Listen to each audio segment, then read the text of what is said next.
Good evening, everyone. Welcome in on a Thursday night pre-college football national championship game. If you follow my schedule, you know that I'm going from show to show most of the time, so I apologize for my tardiness. It was the reason why I scheduled. If you noticed, I scheduled tonight's live stream for 9:05 Eastern time, but I still wasn't able to make it. So my apologies, coming from show to show.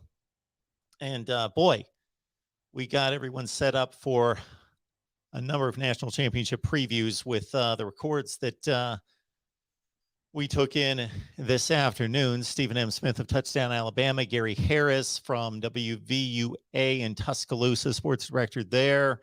Also, a conversation with Savannah Lee Richardson from Dawn of the Dog. So be prepared for the avalanche of national championship game preview coverage coming your way. Videos constantly from all angles. And if you caught the message I sent out this morning, I dedicated myself and obligated myself to Thursday, Friday, Saturday, Sunday, Monday, live. That's before the game. And then, of course, after the game, we will be here, I don't know, all night. It's going to be the last football game of the year. It's the national championship game. So I will be here as long as we are taking phone calls and people are engaged and want to talk. So before that, this is what I'm looking at right now. We're on right now. And we will be back Friday at noon Eastern time with Big Dog Brett. He's going to be on for about a half hour. Then I will stay on for about 2 hours. Friday at noon. Tomorrow at noon Eastern time. And then sometime on Friday night as well. And then who knows on Saturday, but I will be here live on Saturday at some point. So be looking out for those notifications on Sunday as well. And then on Monday, it's National Championship game day. I will probably, don't hold me to this, but I can't think of anything else to report on.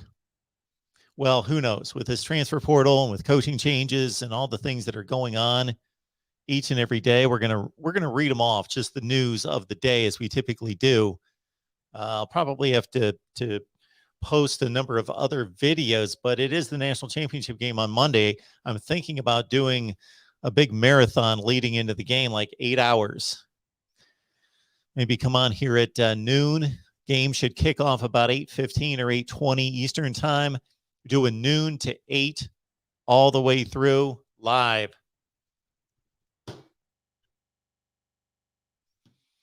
That's what I think we'll do. The phone lines are open. 860-499-3332. 860-499-3332 right here at the Voice of College Football. And also keep in mind, look at the banner below. The banner below telling you that we are looking for sponsors here at the Voice of College Football.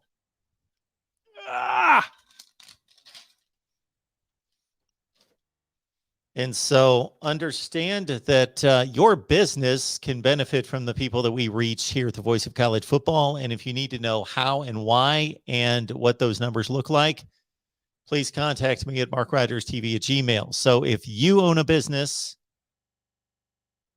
and want to sponsor us here at the Voice of College Football, if that's either, hey, want to sponsor everything, or you can be specific, want to sponsor the live shows, want to sponsor Georgia content, want to sponsor Penn State content, whatever it is, contact me at MarkRogersTV at Gmail, and I will give you a complete look at what we can do for you. Also, before we dive into the live chat, and if there are any calls online, I certainly want to let you know that if you own a small business, so that's near and dear to my heart, because look at what we're doing right here. Small business, right here at the Voice of College Football. If you own a small business like I do, or have the dream of owning small business. You always wanted to, but didn't feel prepared financially to do it. Need financing. Well, our guy Josh Van Horn's right here on YouTube. And look him up at Get Business Credit. And I would pull up the banner if my track pad was cooperating. We were having some serious issues with the track.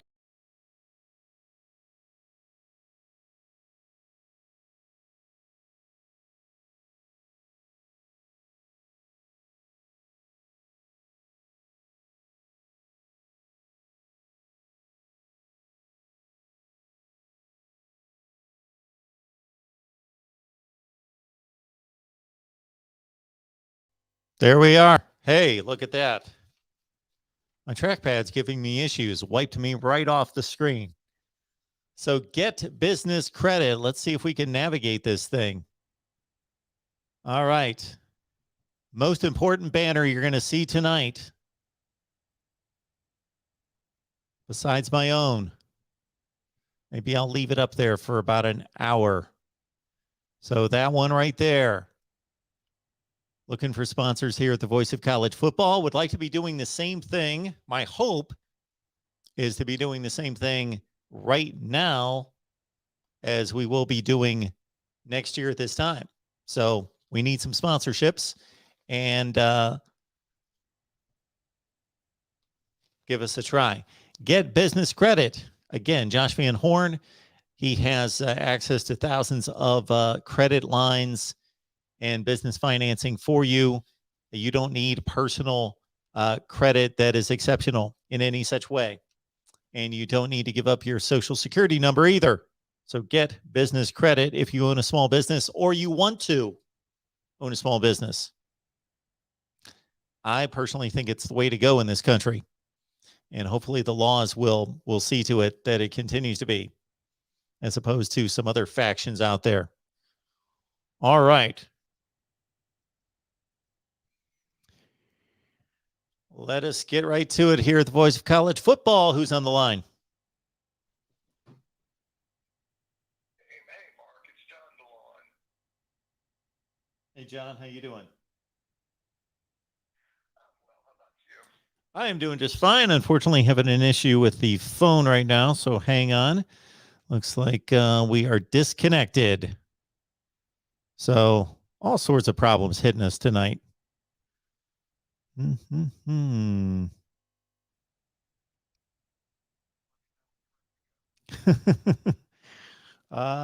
Shoot. Okay. Just gets disconnected from time to time. I think we're okay now.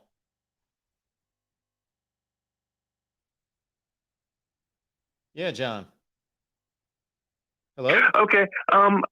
First thing, I'd like to revisit a topic from a past show, if that's okay. And it was in regards of paying the players to not opt out of bowl games. And if I'm not mistaken, the figure that you came up with, that if you took $1 million and divided it amongst all the players, it would come out to right around $7,000 per player. Is that correct? That is what I recall. So if you take $1 million and you take 85 scholarship players on each side, that's 170. So doing the quick math, yeah, that's about right. That sounds right. Yeah. Okay.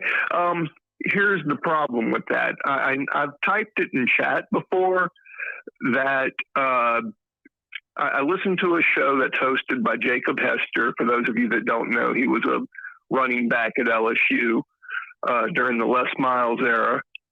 And he was taken 69th overall in the draft. And he said that his agent paid for his training cost and he didn't have to reimburse them because he was taken in the top 70 picks.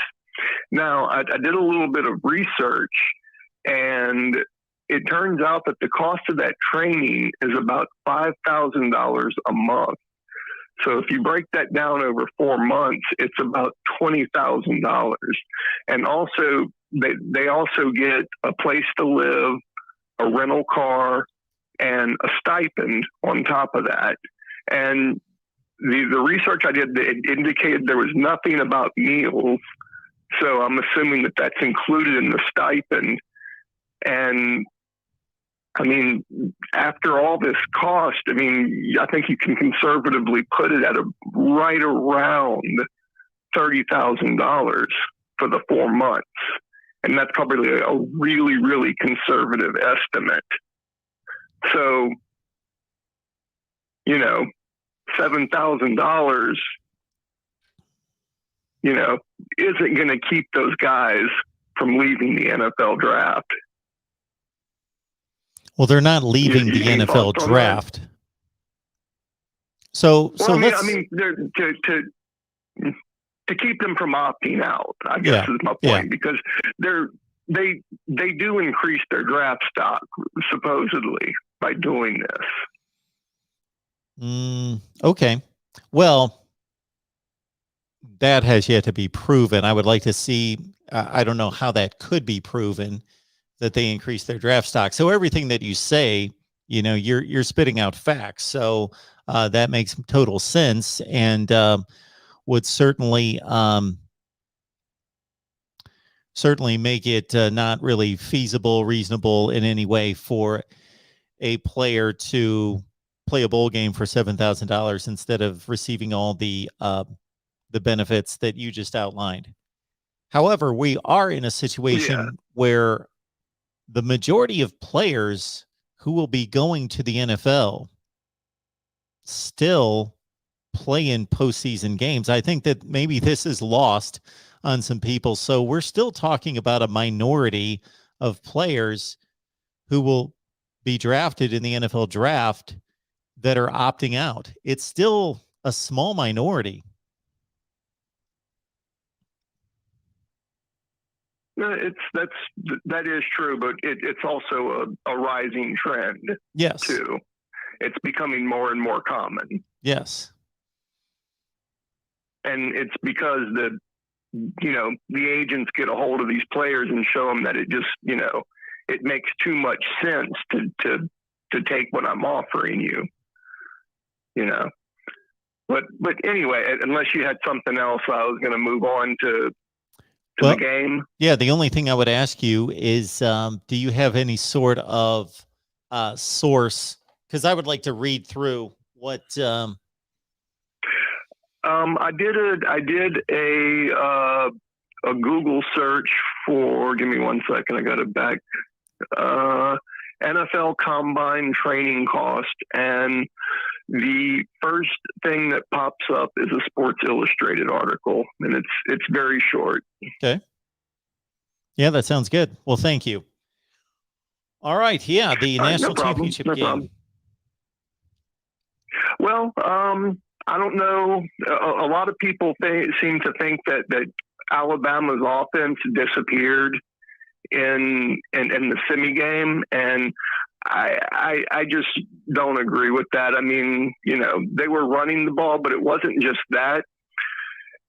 They were also not rolling out Bryce Young. I think they rolled him out one play, and they got a touchdown on it, if I recall correctly.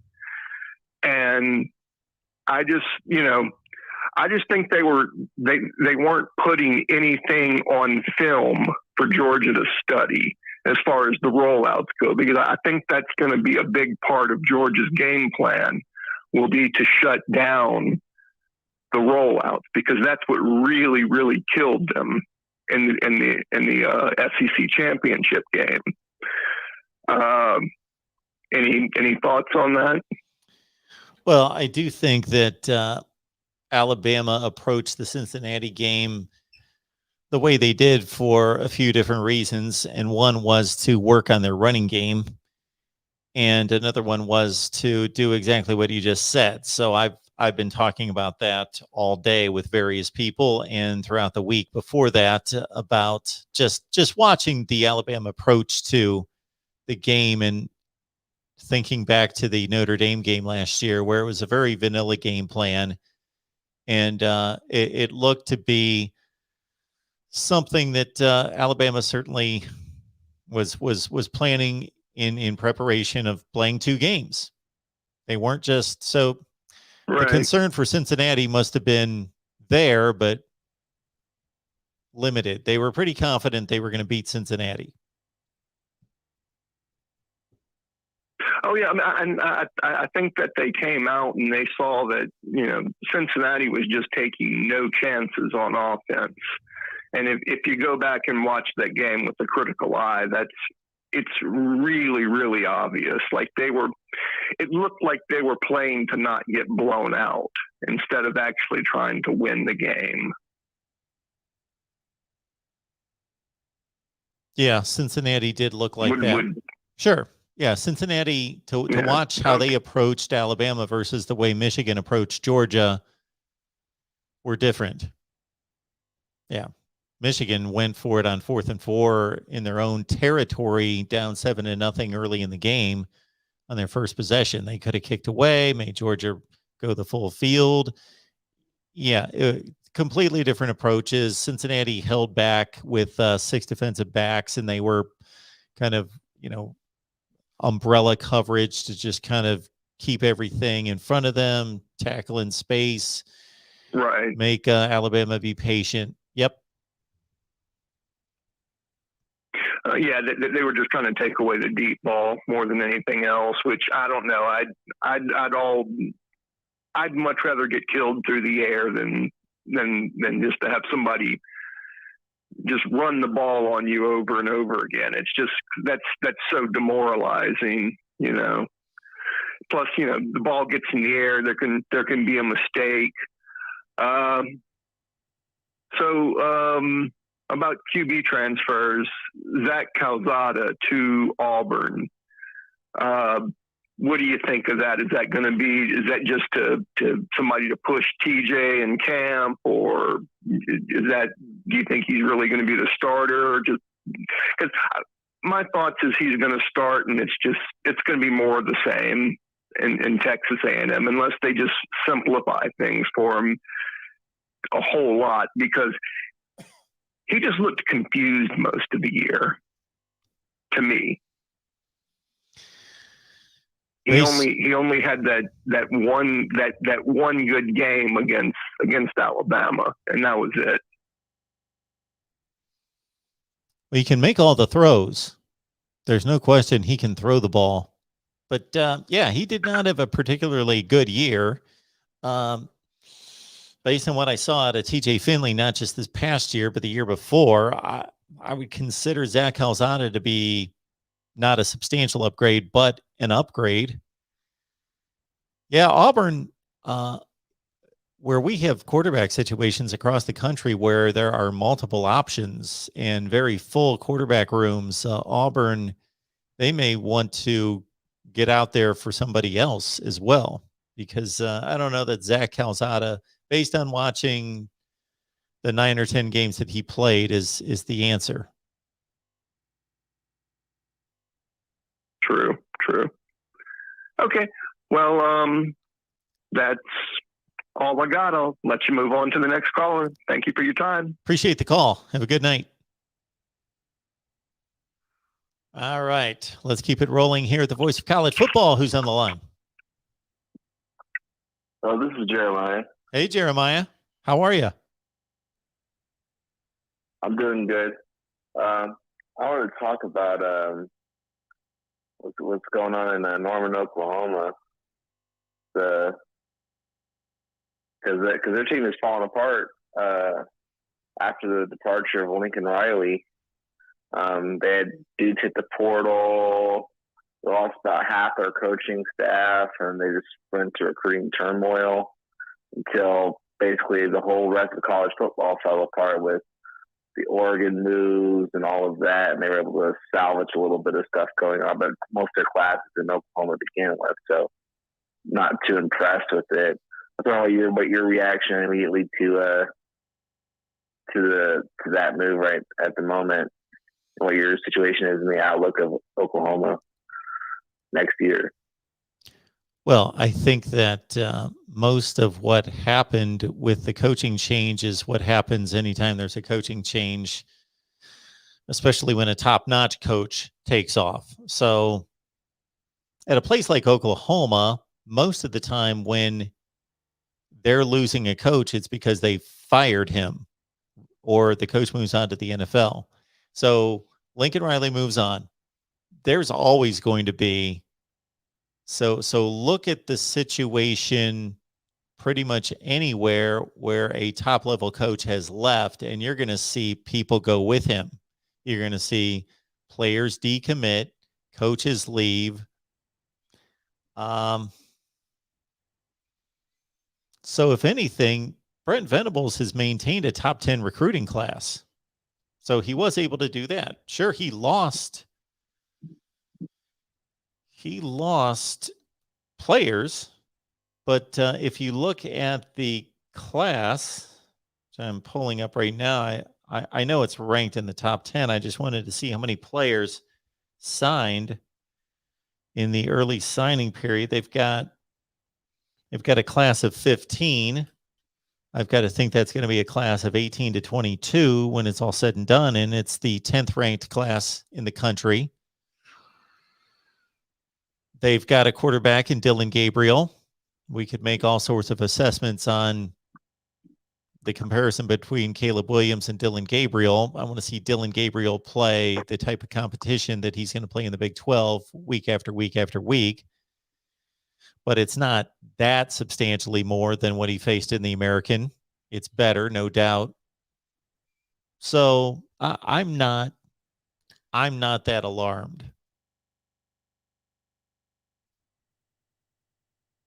I mean, I'm a little skeptical on the Dylan Gabriel replacement. I mean, I don't think they're going to not miss a beat. I mean, they're losing quite a few players to the draft and their running back room.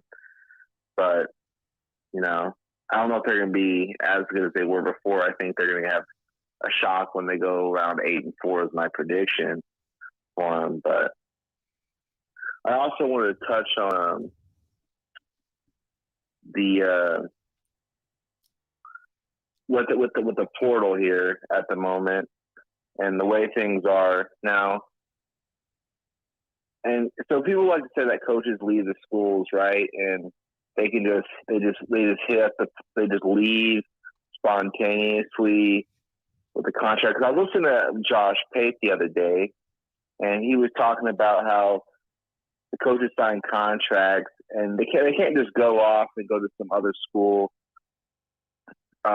randomly. They have to negotiate that. They have to satisfy certain parts of the deal. If they leave early, that might cost them money, but they might leave anyway to get a head start on searching for the next position. And I was wondering, like, you know, if the schools could cover the payment of the players rather than trying to rely on the NIL to pay the players. Now, I'm not exactly sure if the NCAA would even be fine with that. I'm not exactly sure why we care what they think, but I was wondering what you're them signing contracts maybe with the schools and then paying them instead of relying on outside third parties. Yeah, so to address the first point that you made, contracts in sports, I don't want to say that they don't mean much, but they are less binding than in any other industry that I'm aware of. I don't know about people breaking contracts in other industries as much as what happens in sports, whether that's players, coaches, all of it. Players in the NFL that don't want to show up at training camp, that have 3-year contracts, and they just suddenly determine that they're worth more than their contract, but they just don't want to show up. Well, that doesn't happen anywhere else. You signed a contract, and if you want to try to renegotiate it, and your partner is willing to, based on the value that you bring, renegotiate the contract, that's one thing. But obviously these coaches that leave these schools, it's not because their contract is run up and they just coincidentally are able to jump to another job. By and large, right across the board, I don't think there's too many exceptions to these coaches are always breaking contracts when they leave schools. Absolutely. To your next point, so you want the schools to pay the players, and what are the contract stipulations that you're looking for? Like they would. There's something binding them. Maybe they have to stay a limited point, or they have to give like a warning before they. I also like. Well, it's more than just that, because I want more change than just the schools paying the players. Because right now, I'm not sure every school could afford to pay all the players with the way the football is structured right now, with like all these different conferences, and I think that all has to be condensed into like one super league for that to be effective necessarily. Because some schools just don't have the money to pay players in competition with schools like Georgia or Texas or Alabama, stuff like that. But something to, bind them down to the school perhaps a little bit, and then they if they want to move, they have to work with both the school they're leaving and the school they're going to in order to like maybe like a trade, and less of they just dip one day after they have already committed there and they've already started to build a team around that player. Because they lose years worth of work of recruiting in the one off season. So you're not proposing a contract for the players so that the players get paid. This is more for the protection of the schools. Well, they also get paid, so it works both ways. So we're only it works for the player and it works for the school. Sure, we're only 6 months into a situation in which players are now have the potential, more than the potential, the actuality of being paid already. So I don't know why we need to look for other ways to pay them. They seem to be doing fine, and we don't have a public resource that we can go to like an NFL roster and look up to see how much everybody's being paid. But based on reports, it seems like these players are in a completely different world today than they were at this time last year. I don't know that the problem is be looking for additional ways to pay them. They're making money now. I think that's just going to grow and expand. And now we've got boosters chipping in to pool money to pay them, whether that's pay them directly or find some kind of NIL partner to pay them. So the last concern on my mind right now is that the players aren't making enough money. We need to figure out ways to pay them. Now, the other part of your proposal about protecting the schools, that's worth pursuing in some way. I don't know if it's whether you make the scholarship a binding contract to some degree, but I don't know if that's legal.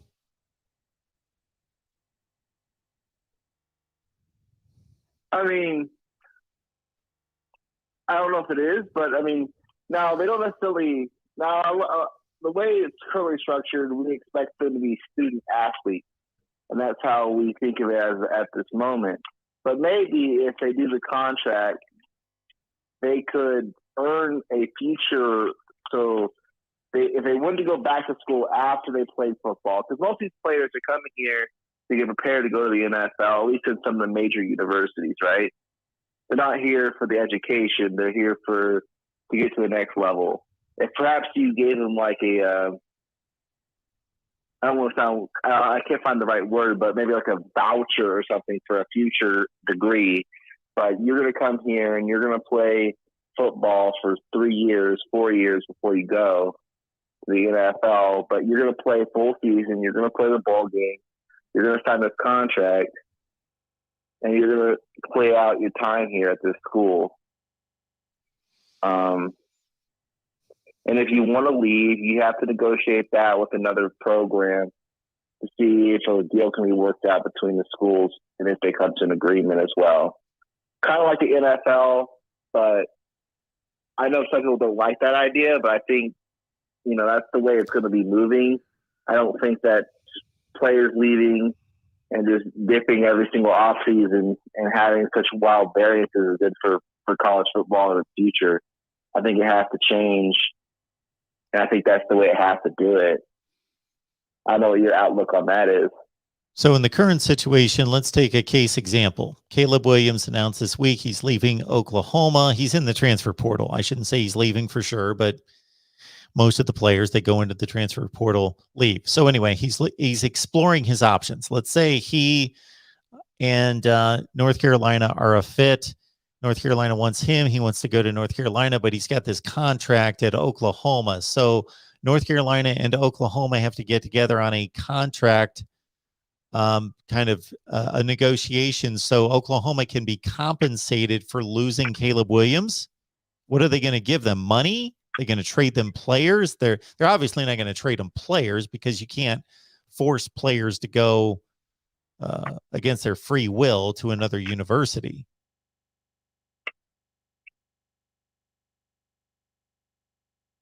I mean, I'm not exactly sure what the trade would necessarily entail, or what the agreement would entail. I think it can only entail two things, and one would be players. That's not going to happen. Number two would be money. So it would have to be money. I mean, in the olden days, they used to trade for money, but because if they trade for money, if you think about that, they can use that to pay other players, so I suppose. That's how they would do it in the 80s, or in old days of hockey. They would trade for money, and then they would spend on the players, or they would spend on at their school, I suppose. Yeah, well, there's still so money. Could be monetary. Yeah, money's still exchanged hands in trades today in professional sports. But yeah, I like your thought that you're trying to protect these schools, but I don't know if you've hit on the way to do it. Yeah, there's definitely some things to work out for sure, but I think it's a good idea. Well, sure. Again, a good idea at the very treetop level, but there's a lot to work through there. I appreciate the call. You have a good night. No problem. Thanks. Thanks a lot. You as well. All right, here we go. The voice of college football. Of course, we've just announced that we'll be on, of course, for a couple hours tonight, Friday, noon Eastern, and then probably later on Friday, Saturday. Keep those notifications open to know when we go live Saturday, Sunday as well, and Monday all day pregame right here at the voice of college football. Hello, who's on the line? Hey, what's up, Mark? It's Ballard. How you doing tonight, man? Hey, Ballard. I'm good. What have you been up to?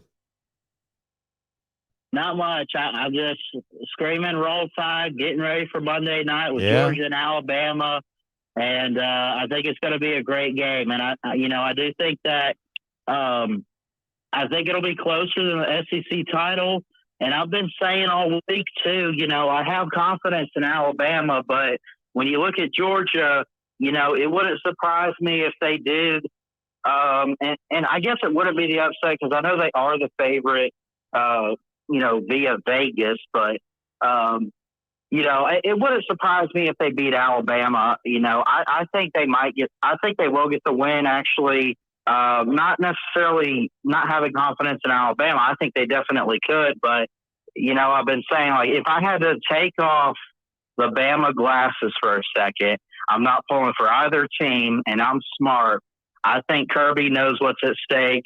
That this team's been on a mission all year, and I think they could get it done. That's one thing that I did want to talk about with you, and I think that in order for them to get the win, Stetson, the quarterback, in my opinion, I think he's gotten better each game outside of the first matchup with Alabama. I just think that the offense has peaked late in the season at the right time. I think he needs a game against Alabama like he had against Michigan.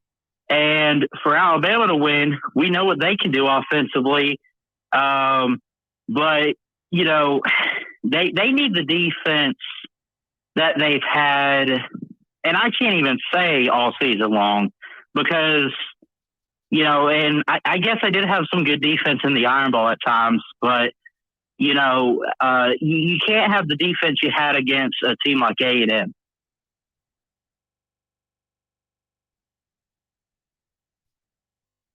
You just got to have a good full-on game plan, I'd say. Well, there's that. okay. Yeah. Keep going. I'm with you. Okay. Yeah. Well, I mean, those were my thoughts on the game, at least for right now. But, I got a question about Zach Calzada, and then I got one question about sportscasting for you being a professional. But the question about Zach Calzada, but do you think him transferring, do you think part of that might have played into the Connor, how do you say it, Connor Wegman? Do you think that 5-star, pro style, quarterback going to A&M and them picking him up and everything, and we know about A&M currently having, I think they have the top class if I'm not mistaken, but do you think that kind of played in to Calzada wanting to transfer out? Because he seemed like the guy for A&M all year, and unless I missed something, I don't remember him like getting benched or anything or really having that many bad games. I mean, this guy, was a key part in beating Alabama this year. Well, I'll say this. Zach Calzada didn't have many bad games, but he didn't have any particularly good games either. His best was against Bama, which even the Bama game, he was playing one of the top 2 or 3 defenses in the country, but he did, even in that game, he played a really good game. He played a really good game, but that was his best game. You look at Arkansas, Mississippi State, a number of games that he played, Missouri. I'm not coming up with the numbers, but I know that I posted a video at one point and I collected about a 6-game stretch where basically completed 50% of his passes. So he didn't have a great season. Now he can make every throw in the book. There is not a throw that he can't make. It's not arm. There's a difference to me between arm strength and arm talent. His arm strength is without question. He can make every throw on the field in terms of distance, but in terms of, finesse and trajectory and all those things and arm talent, he has some things to still work out and learn and develop. He's not a bad athlete at all. He can run, he can move, but to compare him against the guys that he's going to be going against. So you mentioned Weigman, the 5-star they bring in. They've got Haynes King, who initially won the job. So Calzada didn't win the job. He lost the job. It was a close competition by all accounts, and he then got the job, obviously, when Haynes King got injured against Colorado. Then you also have Max Johnson in the mix, who transferred in from LSU. Max Johnson threw 27 touchdowns this last year. So that's true. He's got to deal with him now. So he's got to deal with Haynes King, who he just competed with last summer and lost the job. Now he's got Max Johnson, a guy that threw 27 TDs and only 6 picks in the SEC. And now another big-time quarterback coming in the high school ranks who probably won't factor into it this year. So Auburn's about the best program and best team I can think of out there that really needs a quarterback, that has a quarterback void. So I think he made a pretty good selection there. I think so too.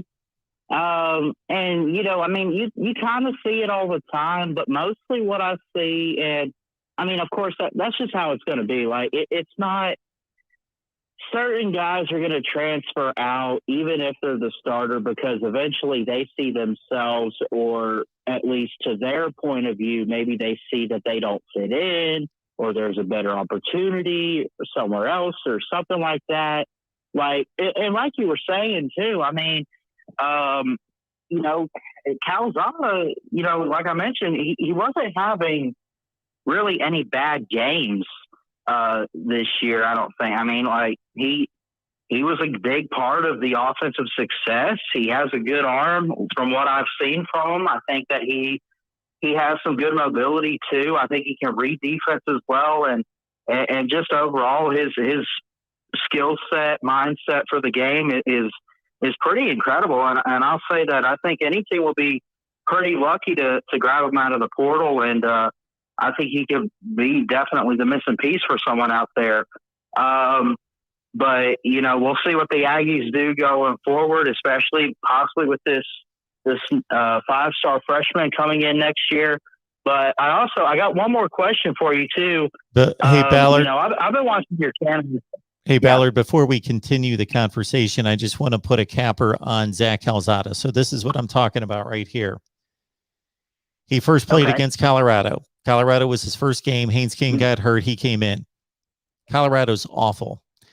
18 for 38 with a touchdown. Okay.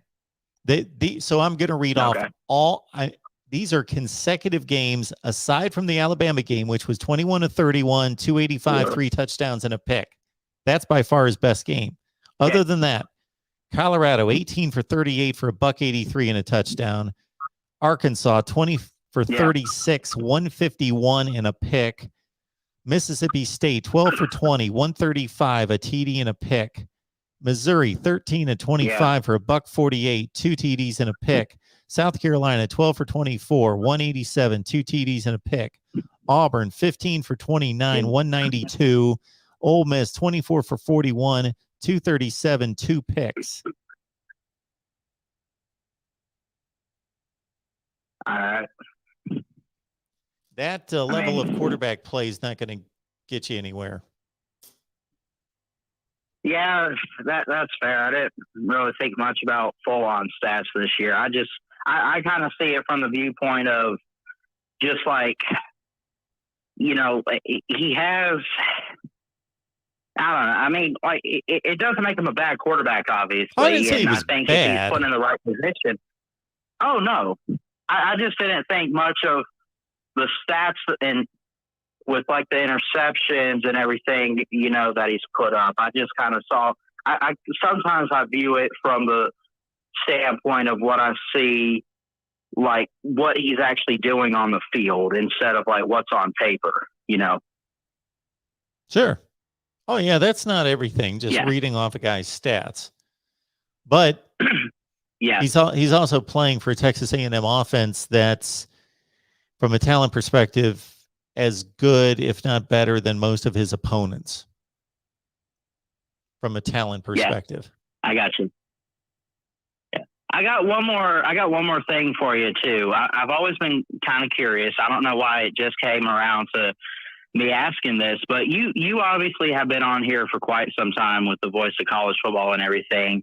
But I am curious. Like, I know a lot of the stuff you put out is based on actual college football news and reports, and you interview a lot of great people. But like, for some stuff, like I remember one of my favorite things you did was the conference realignment stuff. Can I ask how you come up with stuff like that? Do you ever like come up with some of that content like on your own? Like, hey, here's an idea for a great video. Here's what, my thoughts are on this, and like how you kind of come up with stuff like that, such as the conference realignment videos or whatever.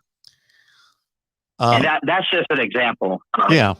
Well, if I'm reading you right, I appreciate the question. So my company exists of one. So all my ideas, well, not that anybody, certainly viewers will throw out requests and that sort of thing, of course, and I appreciate that. But in terms of, that's just kind of how my mind works. I'm always thinking about, okay, look at the schedule. There's this, and that wrong with the schedule. How can we fix the schedule? Let me see if I can build a scheduling format that's better than what they currently do.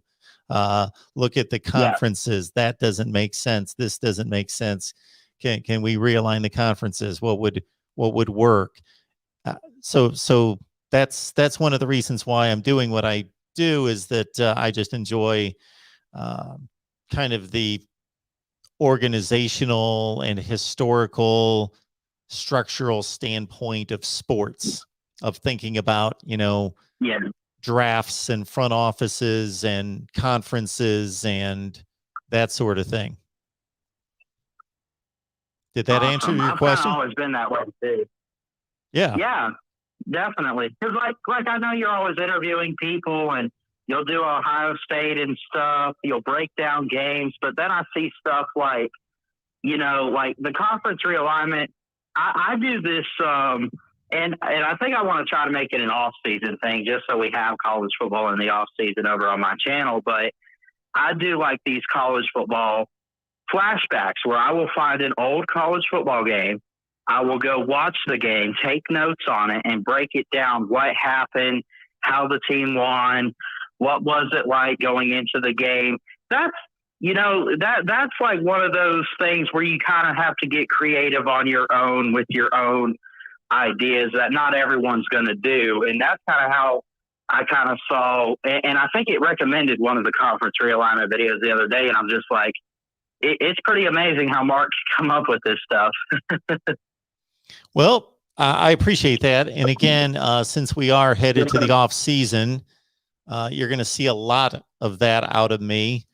I've produced about 6 or 7 videos where I've analyzed a particular college football season, like 1983, 84, 90, 91, 96, Nice. 2000, where there was a argument over who won the national championship, who should have been in the national championship game, and broke it down in regards to scheduling and, what moves were made by the pollsters and if it made sense. And so I've got a series of those out there called Disputed National Championships, and a lot of those sorts of things. So I get a lot of questions during the season about, how would you schedule this, or what would your playoff system look like? And I've released all those videos in the past, but I understand that fortunately we're gaining new viewers and subscribers all the time. So I'll be diving back into all of that stuff here in the next couple months.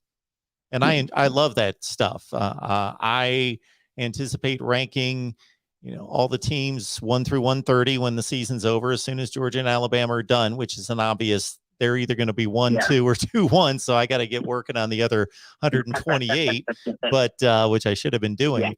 And all those sorts of things. I was looking at TV ratings, or somebody brought up TV ratings the other day, and I was going to do a breakdown to try to give some kind of context in what teams draw the best TV audiences, what it means, and what we should take from that. I'll be breaking down all the non-conference games between all the conferences to give some kind of an evaluation of each conference. I do that every off season.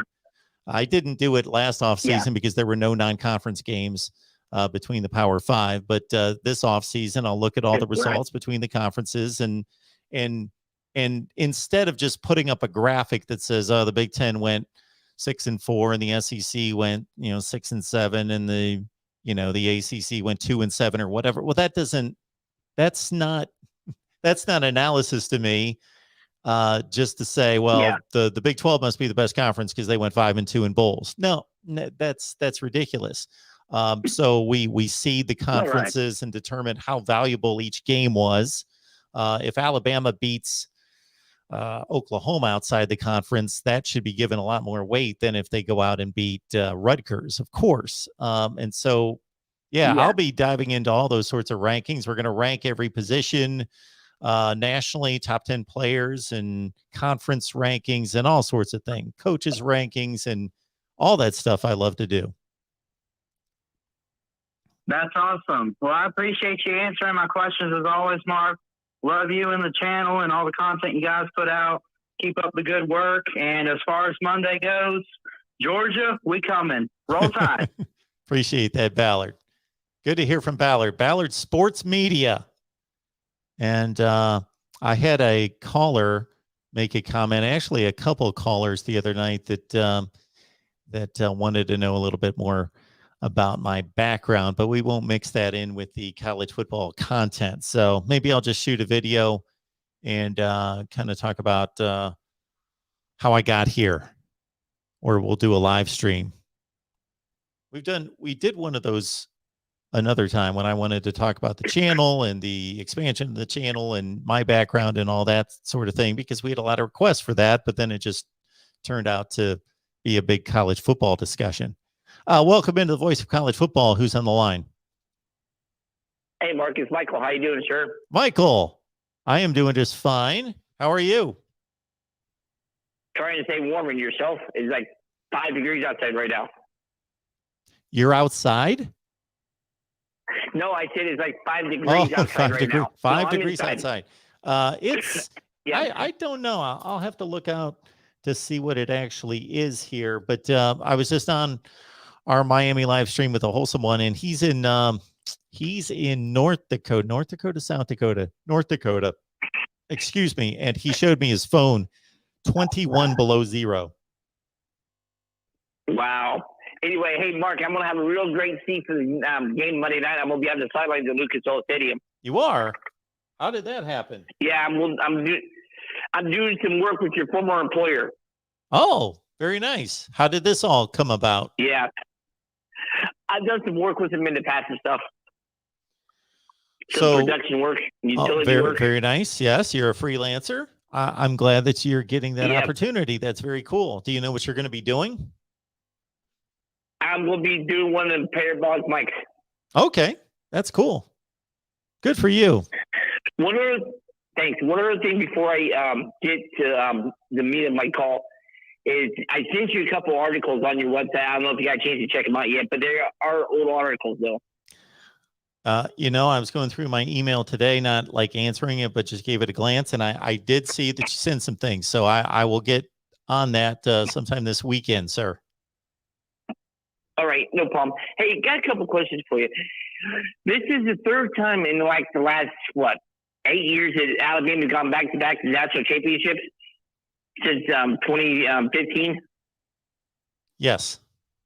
They did. What happened the following year after Alabama won a national championship? The previous two times? Well, if we're talking about, 2017, 2018, they lost the national championship game. 2016, they lost the national championship game. Yeah. Do you think that trend could strike again for Alabama Monday night? And how concerned do you think some people should be about that? I don't think that's a trend. If that's what you're asking, I don't think that's any kind of trend. I think that they played Clemson in, they played Clemson in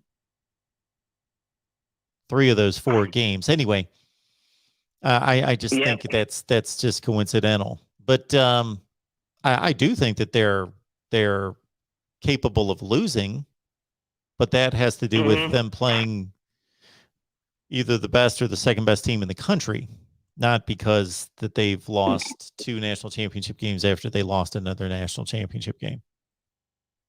Yeah, I just think it was a little bit of a run. I mean, I'm not saying it will happen. I'm just saying it could happen on Monday night. Well, sure it could. But I think I think it's going to be a repeat of 2018 or the 2017 where the score was 26-23. Yes. Or that's what I think the final score is going to be for the game on Monday night. I think it's going to be the same exact score. Okay, I could see that. That's certainly. I was just wondering stuff like that. Under the realm of possibility. Go ahead, Mark. Sorry. But how much of a game do you think? The question is, can Bennett have another good game like he did, or do you think it'll be round 2 all over again from the SEC championship? I'm sorry. Will who have a good game? Bennett. That's Bennett. Oh. Stetson Bennett. Man, we've talked more Stetson Bennett. I have had so many conversations about Stetson Bennett today that are going to be released. My thought, this is my basic thought about Stetson Bennett, is that Stetson Bennett plays well enough. I'm not ever going to tout him as Vince Young or Michael Vick or fill in the blank, Kyler Murray. That he plays well enough in these big games against good teams, most notably Alabama. He has played well enough to win the game, except for about 3 or 4 mistakes.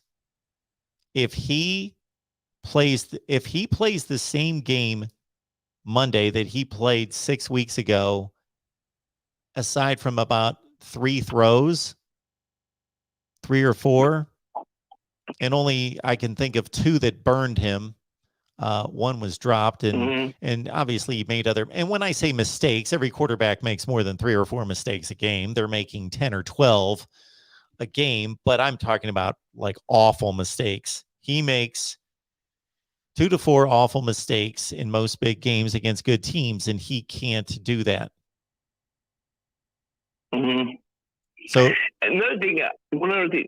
Oh, go ahead, Mark. Oh, I was just going to say, so if that's eliminated, then that helps eliminate the gap between he and Bryce Young. So Georgia's operating with a quarterback who's a good quarterback, but he's not the quarterback that the other team has.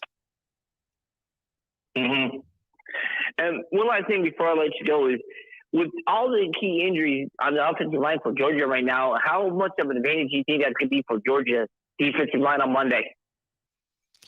Well, if they are able to play, because I heard they might someone be out with the injuries. Yes, they might be out with injuries. That's another thing we covered in our conversations this afternoon. So we talked to our Bama guys, and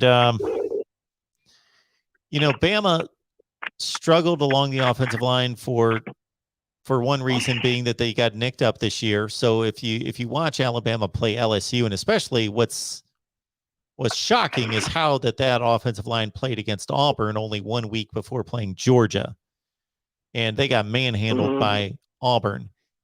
They fixed those problems, and then against Cincinnati, where Georgia might have an opportunity is actually Cincinnati did a pretty good job of putting some pressure on Bryce Young, and just they weren't he wasn't under attack, but they put a pretty consistent pass rush on him and made him uncomfortable and made him run a little bit or throw the ball out of bounds. And he didn't have a great game. He didn't need to have a great game. And so, the Alabama offensive line is somewhat of a concern. And they do have 2 guys that were hurt to the point that we don't know if they're going to play on Monday. And so they're figuring out that right now. They're figuring out scenarios right now that, okay, if we have both of them, then this is what we're going to do. If we have one of them, if we have the other one, this is what we're going to do. If we have neither of them, and what their rotation is going to have to look like.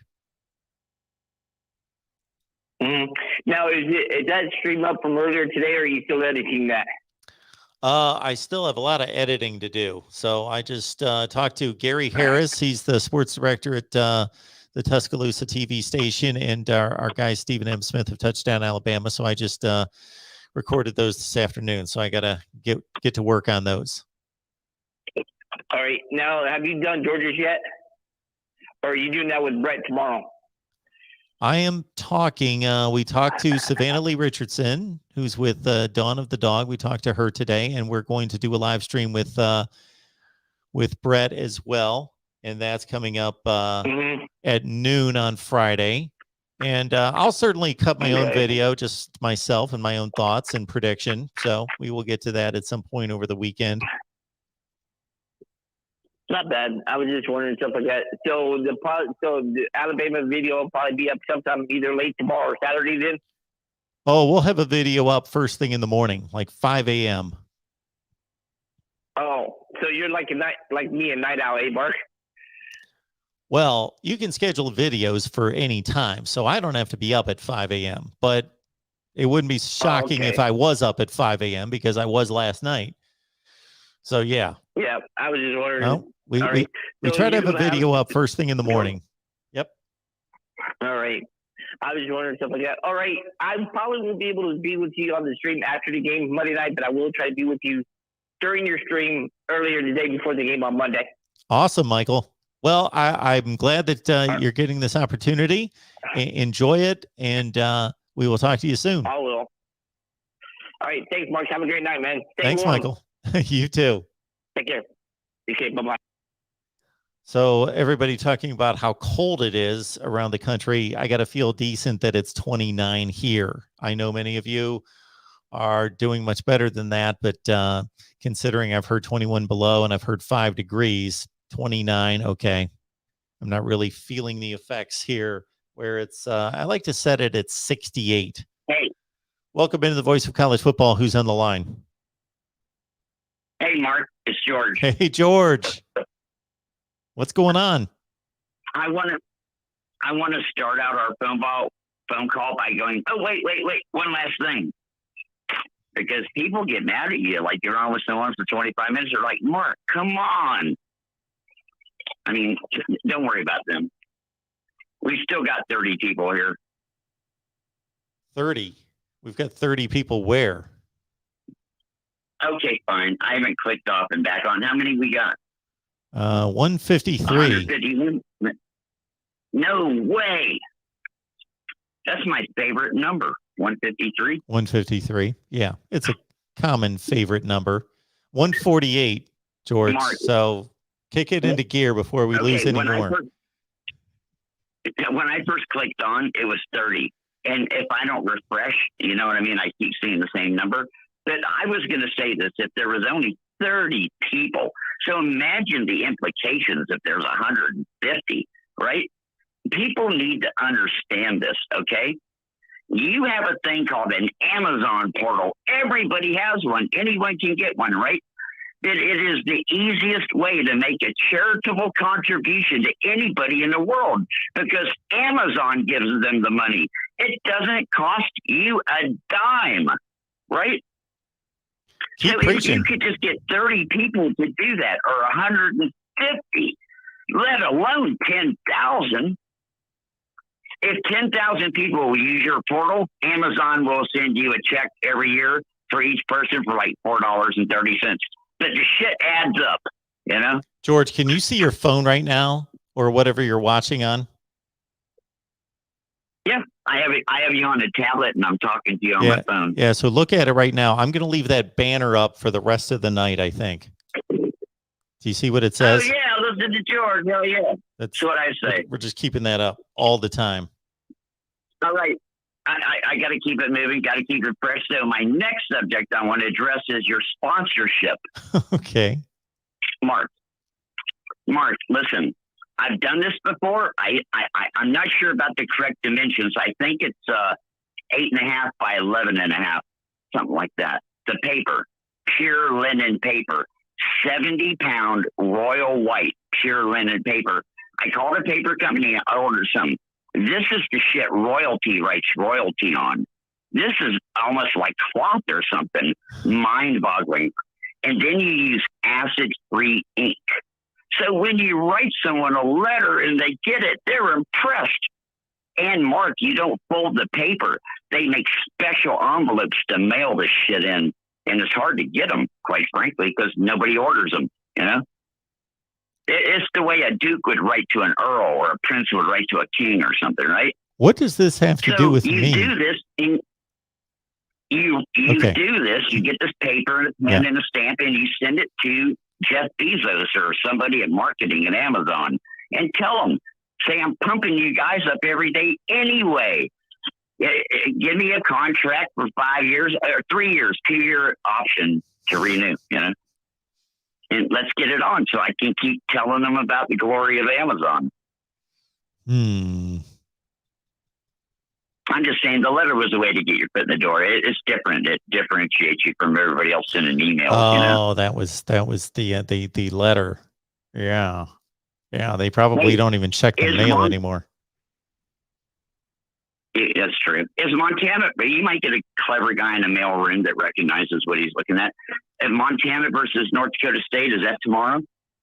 Or is that over? That should be, yes, I believe that's tomorrow. Not that I'm really tracking that, or but Saturday. I know that it's coming up. It's Saturday, I think. Okay. I have a question. With the NIL, if your coach is making $7 million a year, if he decides to go to the number one player in the country and say, I'll personally write you an NIL for $1 million a year out of my $7 million, and you can advertise for me, is that legal? That player can go on TV and say, he's the greatest coach ever. I love this guy, right? That's NIL. name, image, likeness. Well, They should be able to do that. They can be paid for anything at this point. We're hearing about NIL deals that I don't know. Like the first one I heard of was Bo Nix lemonade. Somebody's lemonade in Alabama. Bo Nix. And then after that, I started hearing about these NIL deals, and I'm like, well, what? I'm hearing Bryce Young NIL deal. Well, what's the NIL? What is he promoting? I'm not seeing anything. Not hearing about anything. When I read I think it's just practically money just being handed to people. I agree. I've never seen one advertisement by any of them, but I keep hearing about the deals. That's good shit. It's in the planning stages. As long as you say it's in the planning stages, it's legal. I guess. I suppose. Yeah, as somebody, when I was listening, someone mentioned that guy Josh Pate said we're going to have to start having contracts. Like, if you come here, you got to stay 2 years at least, or 3. You know what I mean? Now that you're getting paid. You know what the best one I heard was? Texas said they had an NIL deal for every one of their offensive linemen to get $50,000 a year, I think it said. I'm like, that's good shit. Everybody should do that. Or drop football. I guess it's not fair. It's just not fair, right? It's going to trickle down where the lower schools can't do it. I don't like it. I wish it would have never started, but it's too late now. Pandora's box is open. Yeah, it is open. Yeah, I don't know if there's going to be contracts signed. Yeah, anyway, go ahead. I noticed earlier when you were talking, somebody asked you about something about the past, and you went through the spiel there for a minute. But I specifically have a question. 1974. Tell me one thing about 74, where you were, something you did. 1974? You don't need that. Yeah, 74. I was 5 and 6 years old. I was 14. What were you doing when you were 6? I was living in Stowe, Ohio, and our neighbors, the Obenbeckers, they were really fun people. I remember them, and we had the Russells across the street. And when my mom went to work, I'd have to go across the street, and I'd spend the day with my buddies there. The Russells, and Sandy Allman was like my little crush up the street, up on the hill. And I walked to school there down to Echo Hills Elementary School in Stowe, Ohio, when I was 6 years old. And this is right before I got into sports. So I was not like a 6-year-old into sports. I was like playing in dirt piles and, running around the neighborhood playing tag and that kind of thing. And this was amazing. So George, we lived in a development where we were the last house that was built in the development. So next to us, there was a house that they started, but it was just sitting there. And so there were these tremendous like mountains of dirt and mud in the yard that were like taller than people, like 8 and 10 feet tall. And we would just play, like we could play and build these amazing like tunnels. And we had our trucks. It was just a phenomenal place to play. And then there were woods behind that house. And there was an old car in the woods that like crashed there years and years before, like a car from like the 50s back in the woods that we used to climb into this car because it was just sitting there, this like car from the 50s, just back in the woods there. And we also had a pond that would freeze right next to this abandoned house, or a house that wasn't completed. We had a little pond there, and we would ice skate on the pond. It took me a second there for all that to click in. That sounds very similar to my childhood. Those were the good old days, oh, man. Yeah. It's good stuff. I feel sorry for any kid that didn't get a childhood somewhat like that. Yeah. In some form or fashion. Playing Rock'em Sock'em Robots and with G.I. Joes and out there, digging in dirt piles and running trucks up the dirt piles and, your dump trucks and train sets and all that good stuff. Bicycles? Did you mention bicycles? Oh, well, yeah. You had your bike right around the the neighborhood. Absolutely. We lived across the street from an eccentric college professor in my idyllic youth, and he pulled his car up the street 3 times using a rope. It was a Model A. He was taking it to get it retrofitted. And 3 times the rope broke and it rolled down the hill and it smashed into our brand new station wagon that was 1 day old.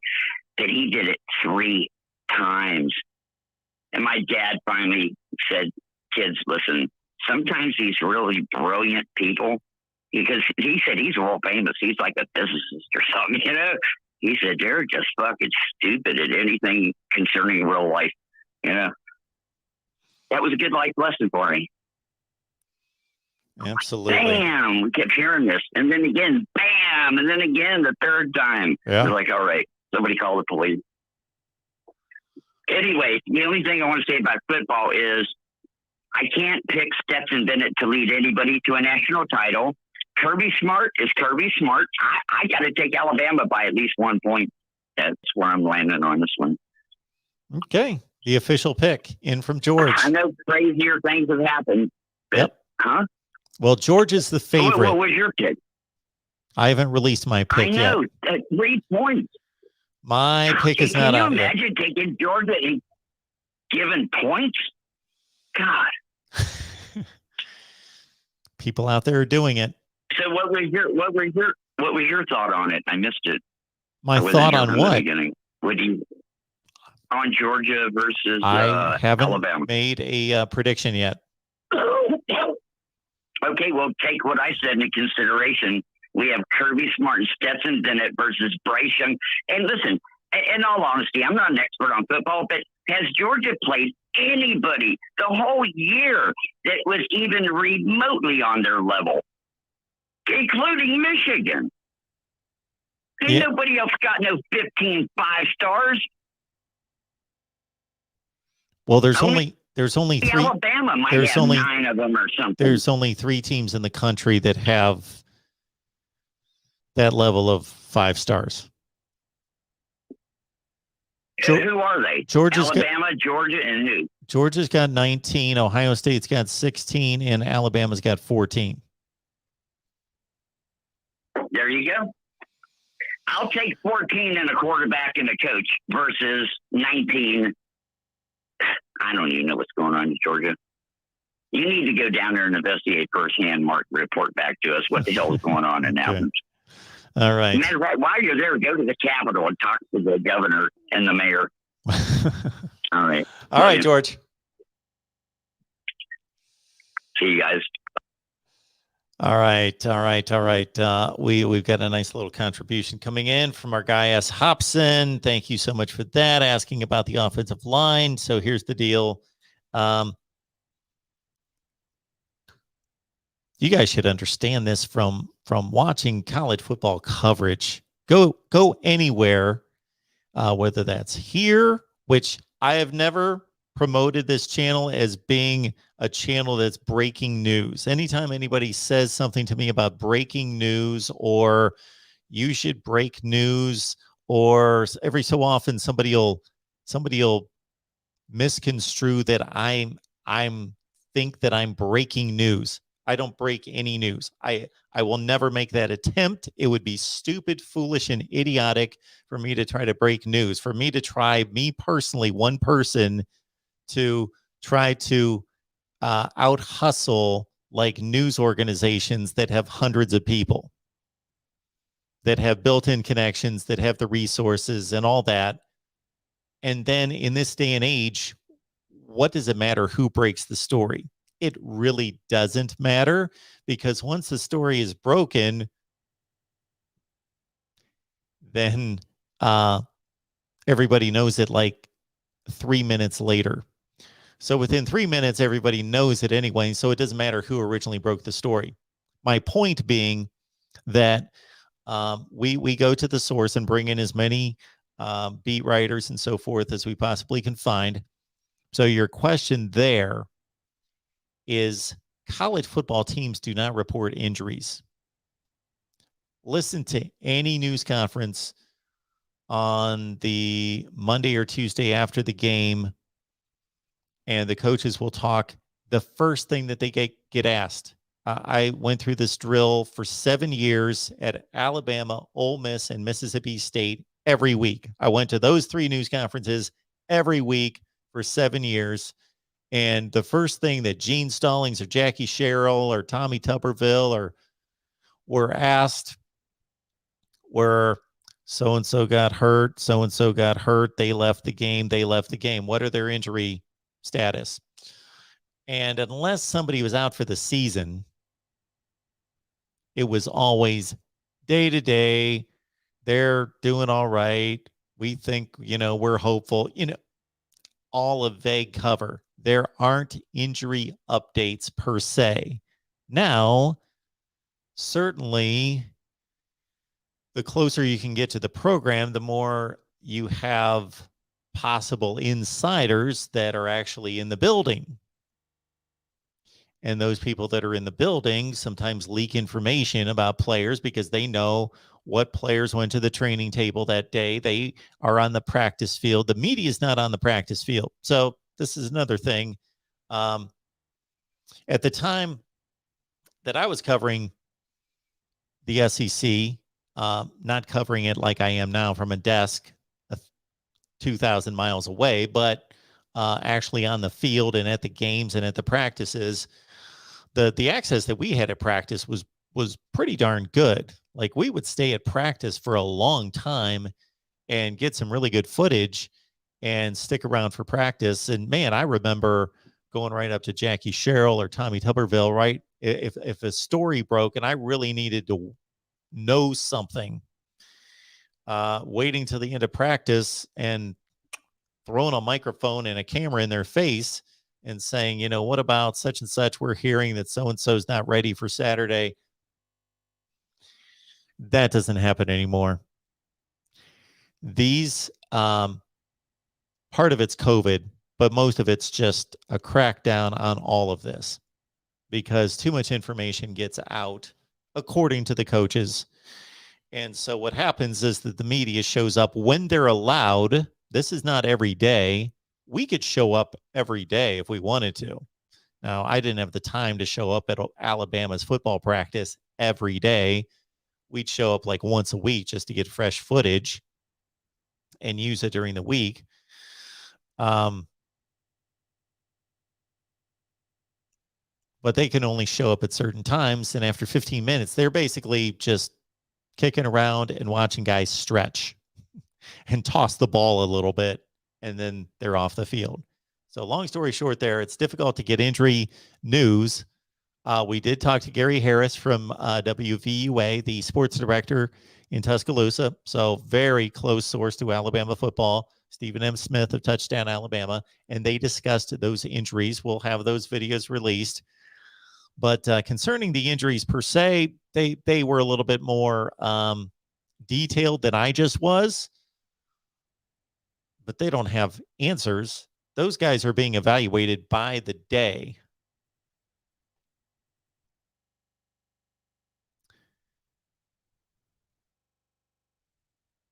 But thank you so much for the super chat contribution there. Any others I need to hit? I don't believe so. We'll take a call as soon as I get to the bottom of the chat. Just want to make sure I don't miss anything. All right, let's get back to the phone lines here. Right here at the Voice of College Football. Who's on the line? To the man that gives college football its voice, the great Mark Rogers. Hi, and how are you, sir? Hello, David. I'm doing well. How about yourself? Excellent. By the way, it was really interesting to hear about your childhood there in northeastern Ohio, Mark. I seem to enjoy the same type of childhood. So good stuff there, my friend. Yeah, well, thank you. It was funny because George asked that, and I thought 6 years old. I don't remember anything about 6 years old. So my first 10 seconds there was just a blank, and then I thought, oh, well, I remember that, and I remember that, and I started remembering all sorts of things that I hadn't thought about in years. So, yeah, good stuff. Yes, it's an I can vouch. It's a very interesting area of the country to grow up in. So, having lived there myself. So, on to the college football games, Mr. Rogers. I wanted to talk, or the game, which is the national championship game. First of all, a good friend of mine's a Georgia fan, so I'm going to be pulling for the Dogs come Monday. He's invited me over to watch the game, so I'm looking forward to that. Wouldn't mind seeing Georgia win. Don't want to see Uncle Lou drink another Coke from 1980 if they lose. I don't know if he's vowed to do that again, Mark, or if he's told you as much. Maybe he'll drink a Diet Coke this time if they lose. Yeah.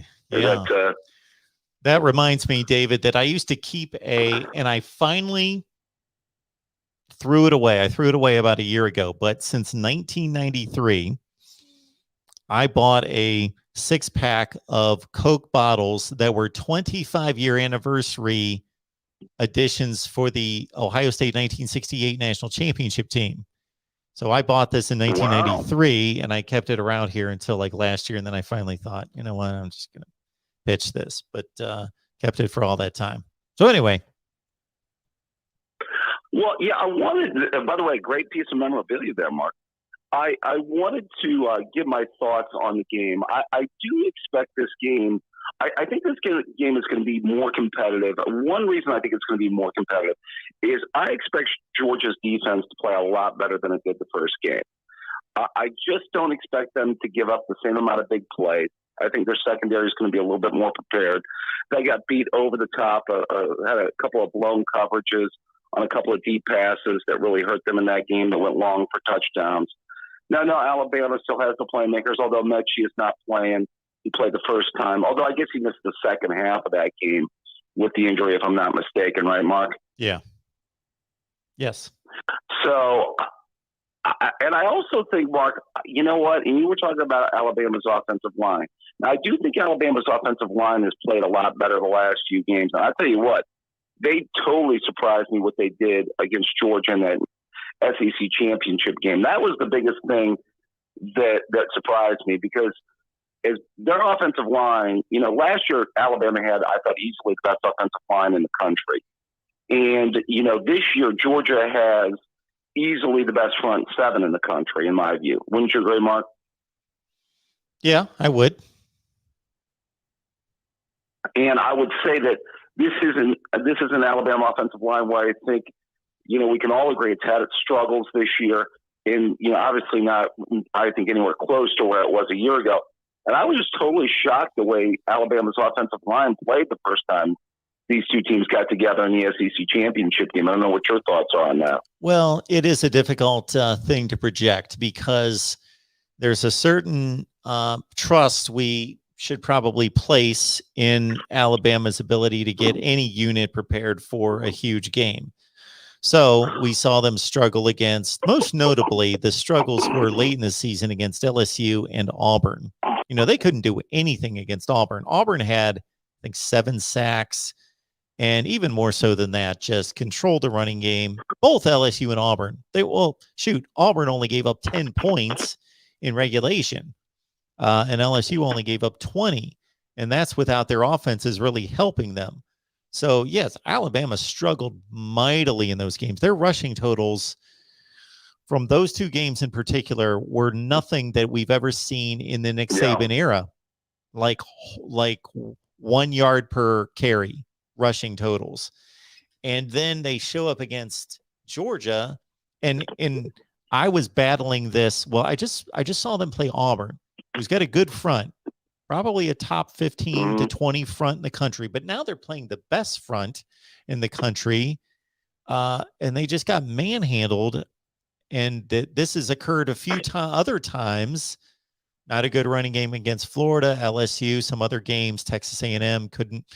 And now they're playing Georgia, who's been a wrecking crew. But then at the same time, there's this trust of, well, what does Alabama do? They somehow figure it out. So what happened? They figured it out. Well, now that they picked up a couple offensive line injuries, and maybe Georgia's learned something from the first meeting, and maybe Georgia's woken up, and And I do think that Alabama, even though the run blocking was dominant against Cincinnati, that they did, they protected Bryce Young sufficiently, but it wasn't as though he was protected all the time. They had their issues keeping him not necessarily off the ground, but he was running around quite a bit.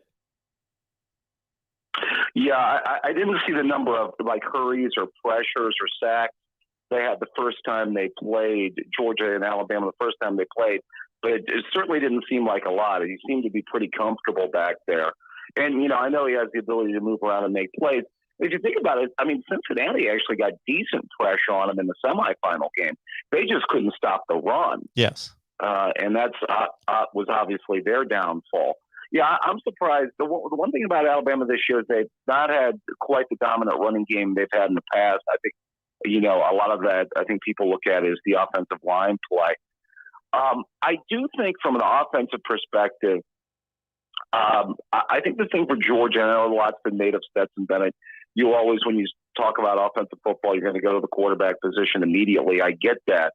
But at the same time, I think Bennett was put into a tough spot because, once they fell behind by a couple scores, I think they kind of got out of their game plan a little bit. Maybe they, kind of pushed the panic button a little bit. But but the interesting thing for me will be, can Georgia have any success on the ground? Because Alabama's run defense is incredible. I believe it's the top of college football, if I'm not mistaken, right, Mark? It's number 2 in rush per carry. Yes. Okay. So that's going to be the interesting thing to me because, I think the best thing for Bennett would be is if he doesn't have to throw the ball. What was it, in the mid to upper 40s the last time they played in Atlanta for the championship game? Yeah, so, 47, 48. Yeah. So I think if Georgia's defense keeps the game closer and they don't fall behind by 2 scores, I think, Uncle Lou is of this opinion that Georgia needs this high-scoring type offense to win this game, or there's a lot of times that, it's their offense that underperforms, and they don't get up into the high 30s, low 40s. I actually think this is a game, in my view, I don't know what your view as far as point total goes, that I think Georgia can win like in the, 28-24 kind of range. I mean, bottom line, you think they need to score north of 30 to win, or you have a kind of a point total in mind at least? I know you haven't made your pick. Well, I do think that I would side more with your scoring range. So, of course, the more points you score, the better. But if you're talking about that means it's going to be this style of game. And if you told me today that the final score of the Alabama-Georgia game was going to be 48-45, I'm going to tell you that Alabama won. If you're going to tell me that it was, and obviously if the score is that close, either team can win, but it just gives me indication that it was more the style game that Alabama can play than Georgia can play. And certainly there are just too many playmakers on the field that you can imagine it being held into the teens. Doesn't seem likely that, just by the sheer fact that there's just so many athletes on the field, even on defense, to create turnovers and scoring opportunities that way, that the game's going to be at least in the 20s. And I believe that favors Georgia. Georgia would love to have. Now, to think that Stetson Bennett can throw 8 times and they can win is obviously ridiculous. They can't treat Alabama like Arkansas and Kentucky. So he's going to have to, like, his perfect range, I think, is to throw the ball 22 times, something in that range.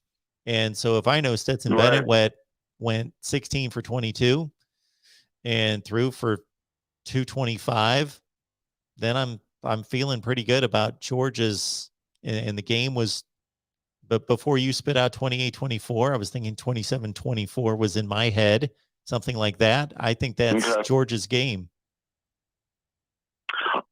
I would tend to agree. I mean, the point totals for Georgia the last 4 times they've played: national championship game 23, SEC championship game 2018 28, And then the last 2 times they've played, 41-24.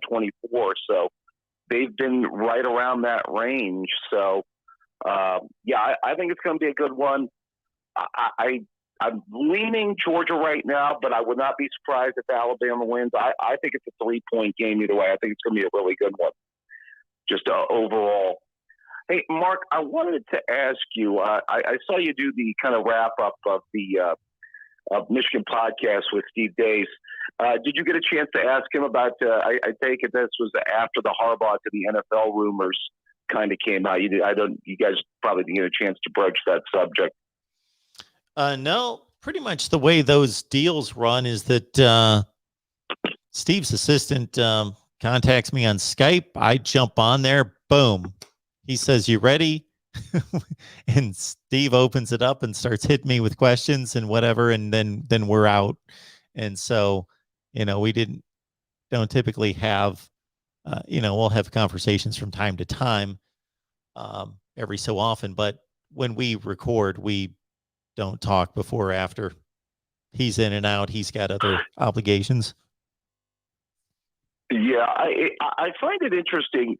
I don't know what your thoughts are on Harbaugh to the NFL. You'd think after this type of season that he might be encouraged to stick around, after, maybe getting as close as he did with the playoff team this year.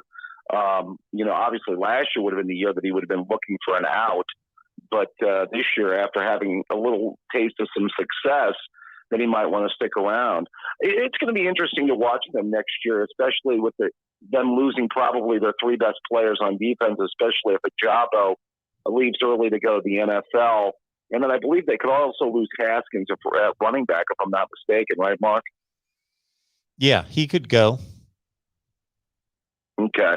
So, if you lose your best offensive player and then maybe your 3 best defensive players, because I believe they'll lose Hill, Hutchinson, and then Ajabo, then that puts them in an interesting spot for next year. I will say this. I do think McCarthy, a quarterback, and Edwards at running back could have real good futures there. Maybe that's their Hart-Henny combination going forward. Who knows? I don't know if Dace feels the same way. But. Well, Ohio State fans hope that it is the Henny-Hart combination, I guess, if it yields the same results. But, right. I'm really impressed with Donovan Edwards. I think that, he's a guy that you can build the offense around, and he can be a really versatile guy that, carries it 18 times and catches 7 passes. And, yep. Yeah, number 2 running back, I believe, after Travion Henderson in the recruiting class. So, I think that could be interesting. Maybe you're right. Hart and Henny never beat Ohio State. Maybe I should have said Harbaugh, Jamie Morris, or Tyrone Wheatley, Elvis Grbac combination to give Dace a little bit of a break there. But on to the Buckeyes real quick. I don't know if you noticed they got rid of their offensive line coach today. Yeah, I noticed that. I didn't get a chance to cut a video or do anything on it, but I saw that. Yep. Yeah, I wasn't surprised from a Buckeye perspective. The offensive line underachieved this year, I think, to an extent. You guys talked about it on Buckeye Talk, playing the 4 tackles and having some guys play out of position. I think really it's the misses in recruiting that have hurt them. And I know we've talked about this before, Mark, and I'm a fan of nationalizing the approach to recruiting for Ohio State. It's obviously played dividends. As I said, I would be a little bit closer to maybe a little bit more 50-50. Maybe take a chance on a few of those Ohio 3-stars that have panned out in the past for us. Guys like Pat Elflein, Darren Lee, Davon Hamilton, who've become really good players at Ohio State.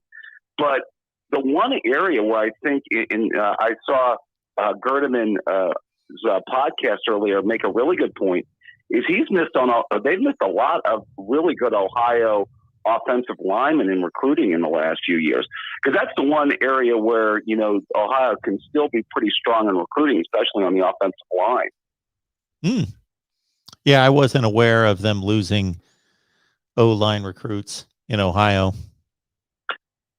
Well, yeah, there were like 3 or 4 stars in the state this year that they didn't get as part of their recruiting class. One of them went to Clemson and another one went to Notre Dame.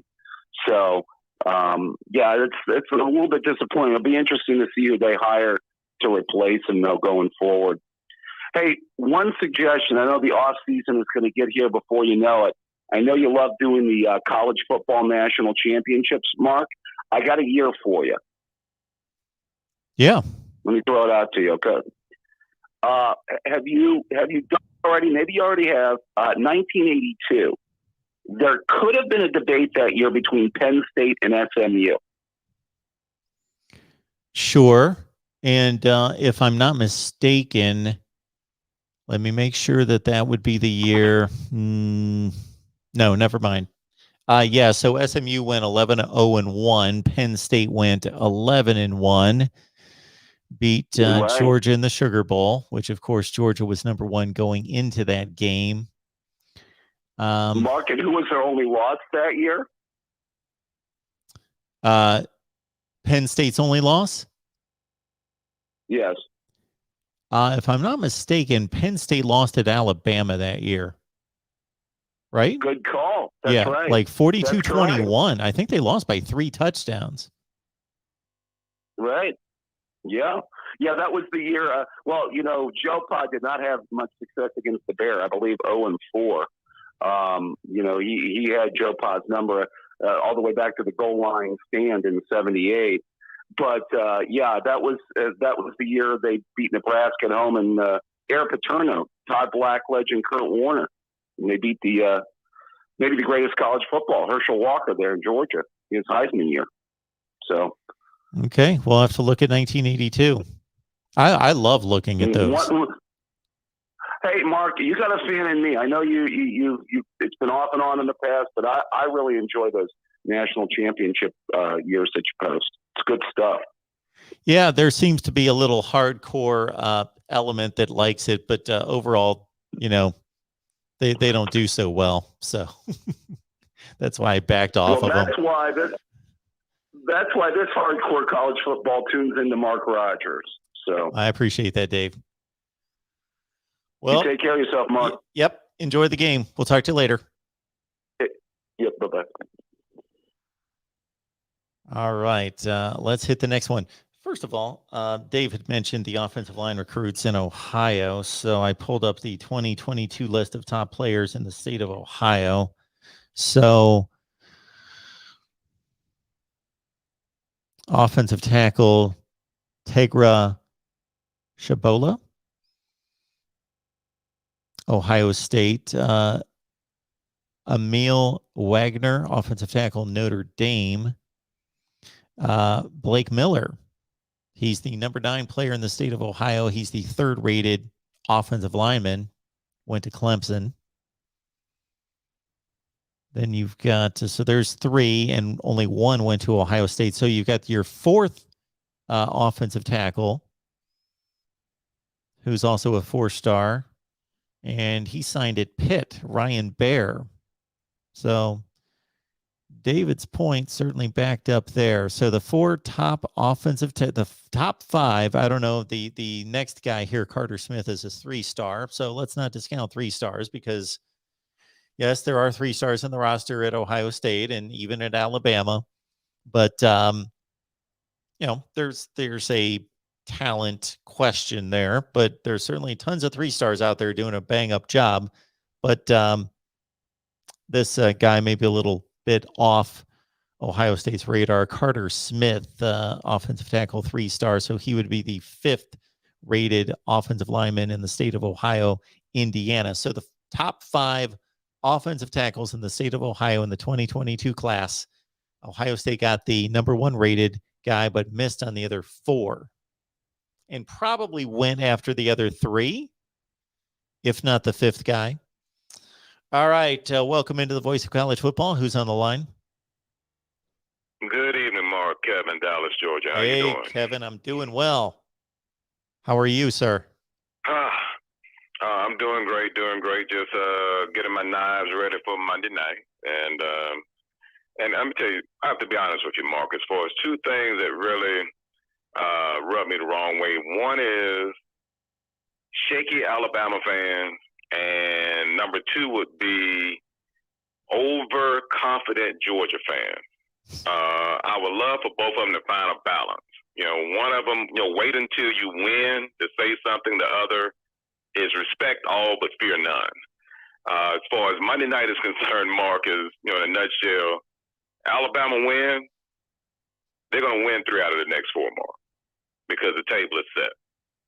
If Georgia loses, or better yet, let me rephrase that, Your Honor, when Georgia loses, the transfer portal, as far as the Georgia quarterback room, will turn over. Because the thing is, when it comes to Stetson Bennett IV, he received, I think about a month or so ago, his invite to the Senior Bowl. So he could come down to Mobile, Alabama to show his wares as far as a professional scout, if he so desires, to pursue a career other than being, as we all know, the best DUI lawyer in the state of Georgia. But if he chooses not to, yes, he can come back for another year.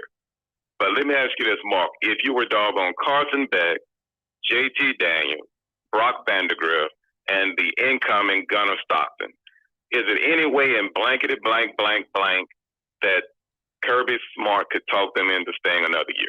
Yeah, I don't get it. I got to think that, Stockton, Vandegrift, Beck, Daniels. Let's say Bennett does take off for the NFL. So we've got, I hit on all 4, right, that you just named. Yes, sir. 2 of them have to leave. I got to think that Daniels has the inside track for obvious reasons, but Vandegrift, I got to think, okay, he sat for a year, and in this day and age, he's a 5-star. That next year, he's got to be looking around thinking, okay, 5 stars elsewhere are on the field.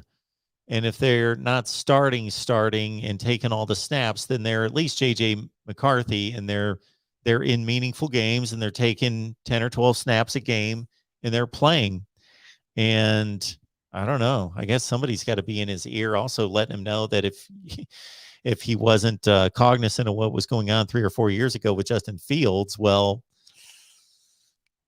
yeah, I would think Carson Beck would leave for sure, because unless he shows something in spring practice or sometime soon that elevates him beyond the 5 stars, that shows that he's the guy there, that he's really buried. So Stockton's one thing. You can possibly buy 1 year where you don't have to get a guy on the field. Possibly. That's becoming tougher and tougher. Yeah, that you can't stop recruiting great quarterbacks. We've had the same conversation about Ohio State, but I think Georgia's the utmost example at this point, since Ohio State's had 2 of theirs leave, that you used to be able to, Kevin, of course, as you well know, you'd have a strategy, like you'd have a plan with your quarterbacks and be able to say, okay, we got a junior right now, and he's fine, he's good, he's got the job, and he's playing out this year. Boom, he's off to the NFL. Okay, great, because our freshman's going to be a sophomore. He'll understudy for another year. Then, boom, he'll start his last 2 years if everything goes well. He continues to develop. We'll get him. He'll be the starter senior year. And then we got this freshman back here. We'll redshirt him. And then, there was a procession. There was a plan there that you could reasonably project for 3 or 4 years. What's going to happen? Now, you got to just recruit the best players and then hope you hang on to 2 of them at all times. That is true. And that's the reason why, Mark, I don't know whether some of my fellow Georgians are drinking dog aid, but the biggest rumor, innuendo, is Caleb Williams coming to Georgia. And the only way that Caleb Williams will ever matriculate to the Commonwealth of Georgia would be a stopover at Hartsfield-Jackson to get back home to Maryland, because obviously I think he has some. I think he watches the news, keeps up with sport, and YouTube channels, etc., and realize that 5, whether it's old math or new math, Mark, 5 can't go into 1. One can go into one, but five can't go into one. So why would Caleb Williams even consider, since, as we know, the track record of Kirby Smart in developing quarterbacks? Let's see. Yeah, Jacob Eason, Jake Fromm, and Justin Fields. What do the three of them have in common? Yes, all of them eventually made it to the NFL, but who did they hitch their horse to? Jake Fromm. Now, the aforementioned quarterbacks, who is Kirby Smart, once again hitched his horse to, and that's Stetson Bennett IV. So I would hope that my fellow members of fellow residents of the Georgia Commonwealth, please let Caleb Williams go wherever he want to go, but please don't pray, wish him bad to come to Georgia to play football for. You have quarterbacks, you have running backs, you have a plethora of 5 stars, 4 stars. Develop them, and hey, climb Atlas, Mount Everest as far as Monday. But if you don't climb it Monday, Mark, it's gonna be some blanket to blank to pay, because you talk 19 guys to coming back, Mark. Those guys could presently be earning an NFL paycheck. They decided to hitch their wagon to curb, and we're going to win a national championship. It's time to pay the piper as far as Monday night.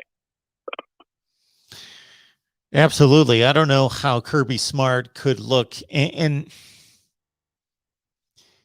I'll say this, that it's not necessarily the coach's responsibility to pamper all these athletes and make sure that they have a starting job and all that.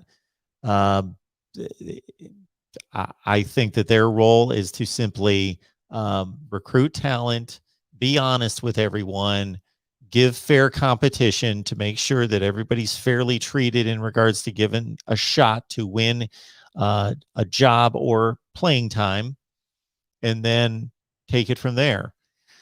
But, I'm sure certain things were said during the recruiting process to 2 5-star quarterbacks, Stockton and Vandegrift, to get them in the door at Georgia. And, it can be viewed as a slap in the face that, okay, we've been in the program for a year, or for one of them, we've been in the program for a year, going into my second year. I am a 5-star. And, we don't know what's going on in practice or anything, but, reasonably thinking that they're displaying that type of talent too, and developing and doing all the right things, showing up on time and putting in their work. And suddenly you went and pursued a guy from Oklahoma, brought him in, and so you've blown him right past us. I just, that makes no sense. Other than Caleb Williams is a really good quarterback, and he could be the starter next year, and he could be their best option, but it's not like he's so much better than everybody else. It's not like they've got a room of just a bunch of potential and they're going to bring in Joe Burrow. So obviously, okay, he's the guy. Caleb Williams didn't play that well last year. He was really good, shows a ton of talent. He had his struggles. Watch him play Baylor. Wasn't pretty. So yeah, Kirby's got some, he's got a lot of discussions in front of him, and a lot of a lot of massaging to do to try to keep people around. Indeed. And along those lines, Mark, I need to ask you about your buck nuts. And it was in reference to a young man that I appreciate Ohio State stating that that if he came to be a part, if he wanted to become a part of the Ohio State secondary, that it would assist in the departure of Buckeyes from their secondary. And the person that I'm alluding to is Elias Rick. Mm-hmm. And my question is, do you believe that anyone fixed their mouth, Mark, to say, don't come here, Elias Ricks, because if you come here, some of my underclassmen are going to transfer?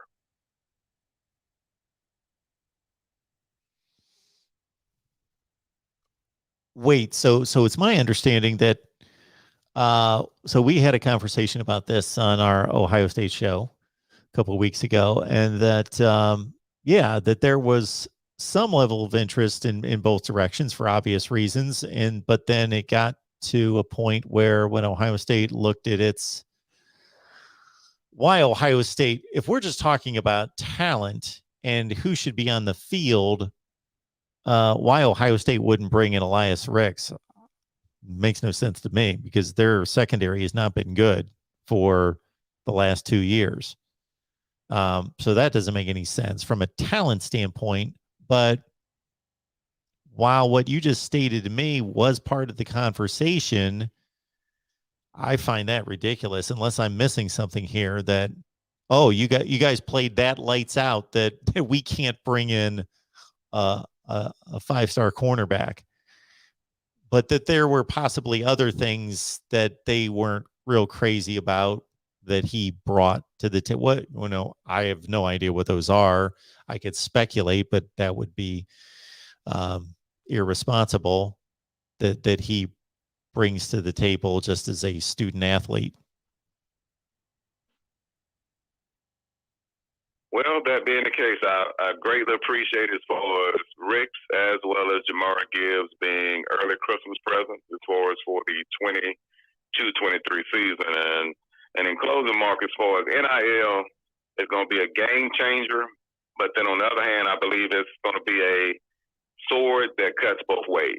And okay, yes, you're going to be able to, as A&M was able to get the greatest, as of right now, recruiting class of all time. But my question to you, Mark, is okay, yes, you have 5 stars at every position except place kicker. Oh, let me rephrase that. Place kicker and punter. But it's every other position you have 5 stars. How long would the 5-star luster last until Billy Bob, who owns 1 million oil wells, and Billy, who owns 1 million car lots, say, okay, Jimbo, what am I getting for my investment other than a star-studded roster? And okay, after 3 years, A&M hasn't won a championship. Yeah, it is funny that this happened to a much lesser degree with Kevin Sumlin, but Texas A&M faithful were pretty encouraged and happy and hopeful about his recruiting classes. And again, they weren't in this league, but still they were a big upgrade over what was going on before Sumlin. But as you know, he upgraded recruiting considerably, but he kept going 8-5.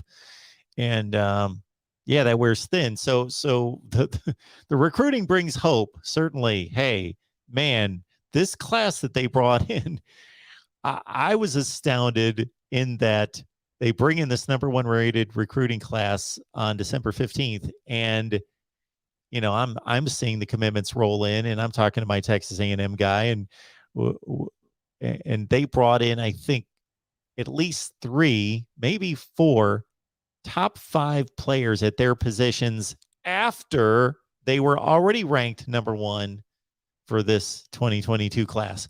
But yeah,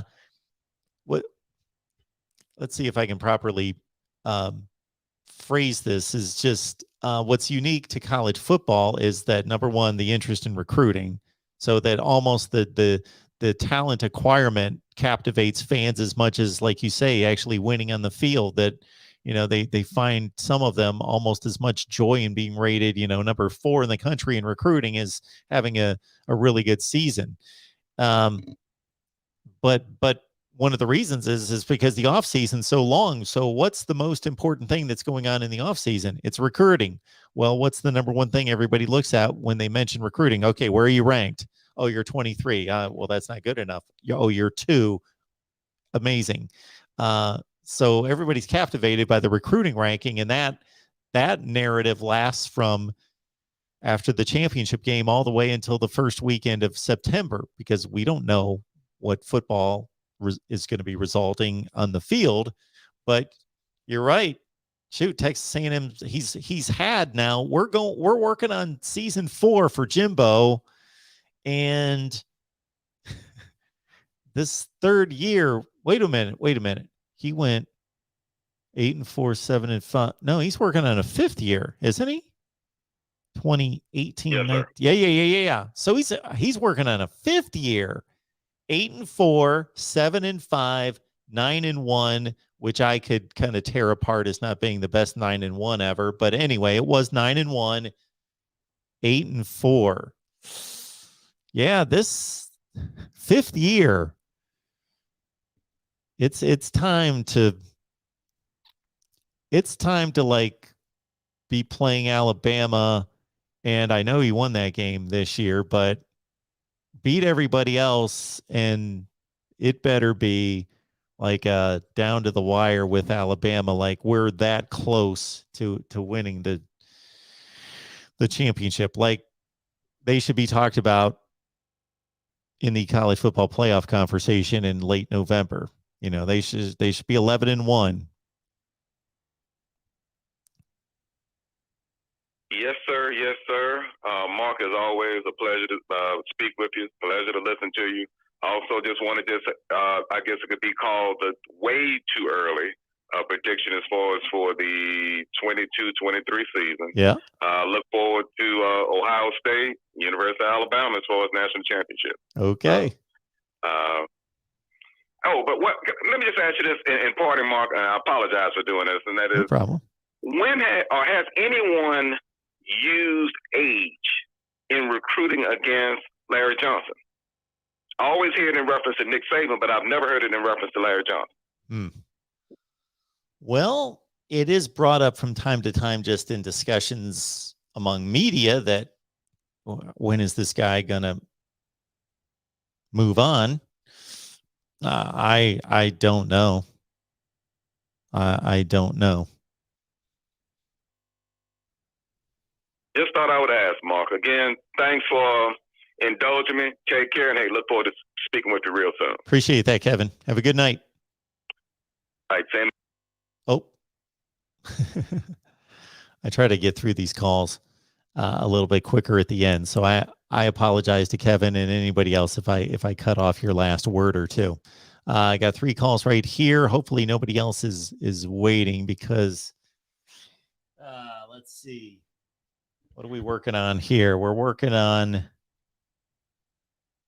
Oh yeah, we're at way over 2 hours. So let's take 3 calls. Let's take 3 calls and wrap it up. Welcome into the Voice of College Football. Who's on the line? Hey, how's it going, Mark? This is Emmanuel. Hey, Emmanuel. How you doing? I'm doing great. Hey, I'm going to put you on the spot, Mark. So here in Houston, Mattress Mac put a $1.2 million bet on the Crimson Tide. Along with that, at his store, if you buy a mattress and Alabama wins, you get it for free. So am I going to be sleeping on a free mattress Monday evening? You're going to have to sign up on Patreon, I guess, and get my prediction. So who's this dude that does the mattresses? Who's Mattress this guy? Mac. Who? Mattress Mac. Mattress Max. His name is Mattress Mac. All right. Yeah. And he places giant bets. I think he did like a $3.5 million bet on the Astros once. This time he's putting 1.2 because I think he said Alabama was -3. Yeah. Okay, I heard about the Astros deal. So he once again he's betting for Alabama. For Alabama. I'm sorry, what? Yeah, for Alabama. Okay. He's put in the bet on Alabama. And So not if against. he wins. Not against the spread. Straight Correct. up. I'm not sure because if he wins, he gets 1.5 million. Yeah. Okay. But then in terms of his business, if somebody comes in and buys a mattress and Alabama wins, they get it for free. Mm-hmm. You get it for free. Really? I may have to. Maybe I'm ready for a noon mattress. You have to ship it all the way up here, though. Well, I was going kind of back and forth because I was thinking, it's really hard to beat a really good team twice, which Georgia is. Mm-hmm. And Well, until I saw that video you put up. Emmanuel, okay, I was just going to say, well, thank you very much for that, because I was going to say, Emmanuel, you may want to check out the video I just posted. Everybody watch the video I posted this morning. You don't even have to hear me speak. That's the best thing about it. You get to listen to decent music, we'll say that, and you get to review what rematches mean in college football when there's something on the line. So I discarded the Las Vegas Bowl and the this and that, just major games. Yep. So it's. Yeah. So after watching that video, I changed my pick. And I think it's the correct pick. I think it's probably the pick that I should have picked without telling everyone who I picked. Well, Emmanuel, that's the reason why we do what we do here, because we hear things all the time like, oh, it's impossible to beat it. I shouldn't say impossible. I'll rephrase that. I went a little overboard. It's so tough to beat another team twice in one season. Okay, well, I always love to hear those comments, and then I want some evidence. I want some, well, okay. So that's what we did. We actually backed up that claim with, okay, what's happened? And people can draw their own conclusions. Absolutely. Yeah. I recommend everyone watch that video. It's really neat, historically looking exactly what actually happens, rather than what I think happens or what I think may happen, to really just see it in concrete, scores. That was a great idea. And I think everyone who's in the chat today should stop by and check that video out. It's really neat. I appreciate that, Emmanuel. Before you ask your next question or make your next comment, let me ask you something. Are you okay with the way this is off the college football beat, but are you okay with the way it was presented? Yes. Okay. Yes. Because it was very, very quick and direct. I did a few videos like that around bowl season where I was comparing teams statistically or historically, and I didn't feel like talking. So I just went that route. So anyway, go ahead. No, I think that's actually a better route, because it is, you do go, you put multiple examples. So with just, the music, and you're just taking a look at it and you're like, oh, wow. There was a time or two where, history did not repeat itself. But you see 9 out of 10 times, what happened, you'll see, if they watch the video, they'll know what we're talking about. But yeah, I enjoyed the video, but I was really surprised. I did not expect that. Okay, cool. Glad you enjoyed it. Excellent. Yeah. Thanks for putting that up. And then lastly, just a very random question. I'll let someone else go on. But biggest upset in college football history.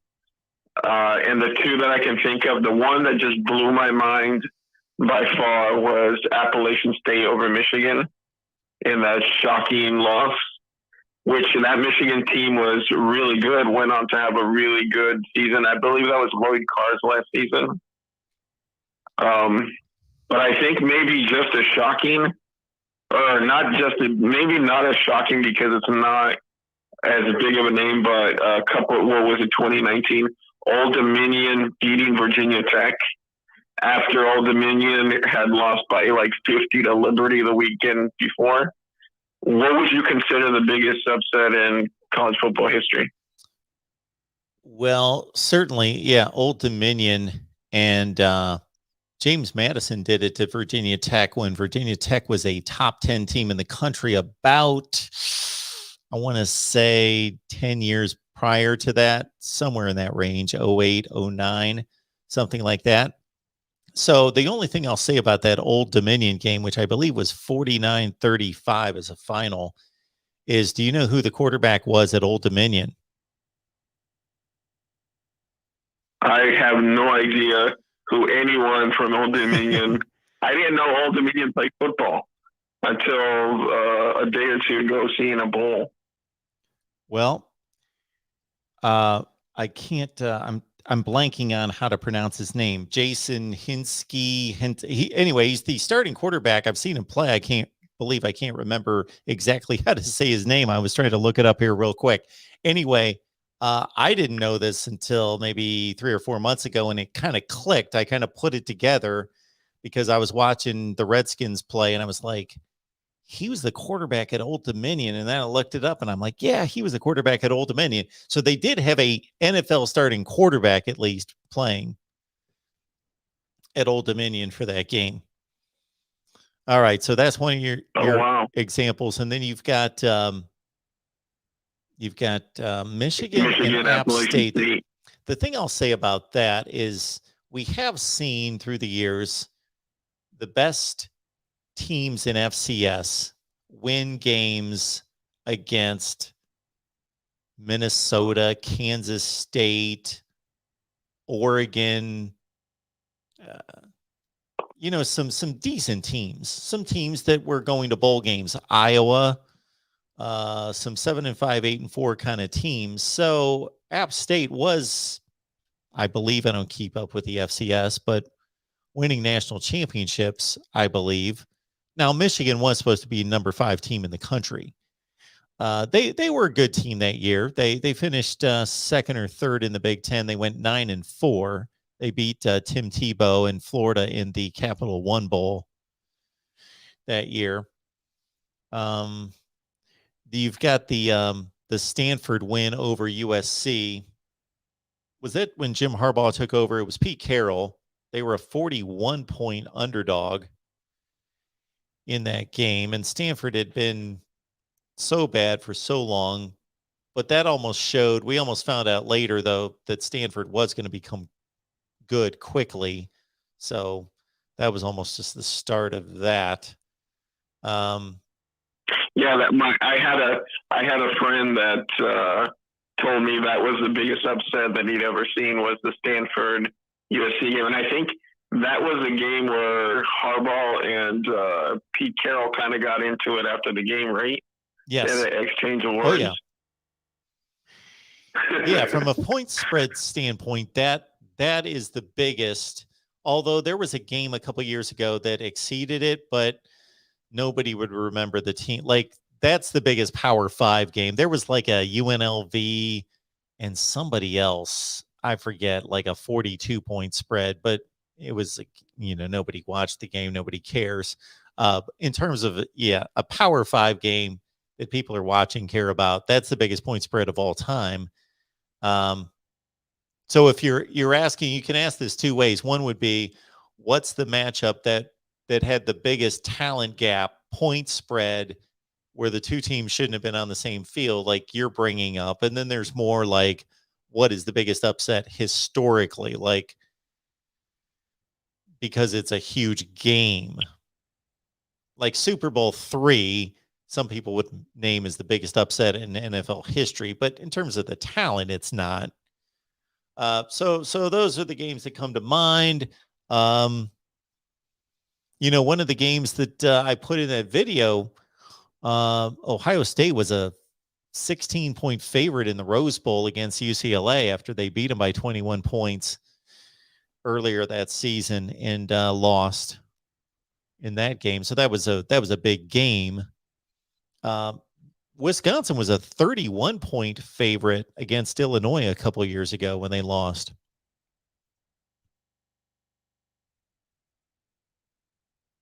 Yeah, no, that's big. But to go back to that Stanford, Stanford, how bad they were. I remember when Stanford lost to UC Davis a couple of years. It might have been a season or 2 before that USC win. They lost to UC Davis, which pretty much has a community college level football team. Yeah. And Stanford, that's how bad Stanford was. Yeah, they were. They absolutely were. All right, man. Well, I appreciate the call. Of course. Hey, thanks for everything, Mark. Have a great night. Thanks, Emmanuel. Bye. Good night. All right. Let's take these 2 calls. But first, I need to dive into the couple super chats. There's Marty. Go Blue. Click, subscribe, thumbs up, and alert buttons. He's got it all down there. Subscribe, like. Once you subscribe, hit that bell for the notifications to know when we go live. Perfect. Marty, thank you. And also, let's see, we've got our guy, Aaron. Thank you so much for the super sticker, Aaron. Appreciate that so much. Thank you for your contribution. DeAndre, look at that. DeAndre, we appreciate it. This guy, first of all, the thing I love about DeAndre is that he can talk about college football just anytime, drop of the hat, and he brings up some great topics. He always challenges me, not in a bad way, in a good way. He brings up topics and makes me think. He'll throw questions at me or debates, and I'll be like, wow, you're making me think here. So I appreciate that, DeAndre. And I believe DeAndre still has his YouTube channel up and running, so you can see it right there, BGPO Football Funk. So you can look it up right here on YouTube. Appreciate that. DeAndre, thank you so much for your support. Appreciate your consistency. Kyle, thank you so much for that. Mark Rogers, take down that tree. It's January. Okay, here's the deal with the tree. I knew somebody was going to say this at some point. I knew it. I was waiting for it. And for the past couple of days, ever since like January 2nd, I didn't turn the lights back on because I thought Christmas is over. And now New Year's is over. So it's really not Christmas. I won't even turn the lights on. But I own a condo. And here in the condo development, they are picking up the trees the week of January 10th. Week of January 10th is when they're picking up the trees. So let's see. That must be Monday. So you will know there's something wrong if that tree is still standing there on Monday, because it won't be. We'll take it down, throw it down there. Although Monday's the national championship game. My goodness, I'm going to be glued to this chair all day. So anyway, we'll do it some point on Monday. Get the tree down the street and get rid of it. So Kyle, you know what, man, if I can get the super chat out of you, I may leave the thing up there all year so you can complain about it.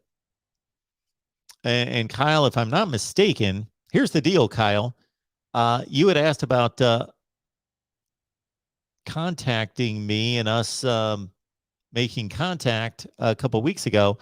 I thought I had your email address, but I do not. So mine's always a MarkRogersTV at Gmail, Kyle. MarkRogersTV at Gmail, so you can always get a hold of me. All right. Was there anything else here? I don't believe so. So 2 calls. Here we go. Welcome into the Voice of College Football. Who's on the line? Hey, Mark. It's still Real MVP. How you doing? I am doing well. What you got going tonight? Well, I would like to add some plot armor to Kyle's donation. He told me in the chat if you got rid of the tree right now, he would donate you $100. Ooh. All right. Well, you know what I used to do? So this is funny. So I got a notice from the condo association that said, this is when we're disposing of the trees, you know, do A, B, and C. And I was like, well, this isn't what I usually do. So this condo development is built on like a really large hill. I'm not going to call it a mountain. It's not a mountain, but a really large hill. So you drive in and you go up, and there are kind of streets that go off, and it just builds its way up this large hill. And so what I do is my backyard is like straight up hill.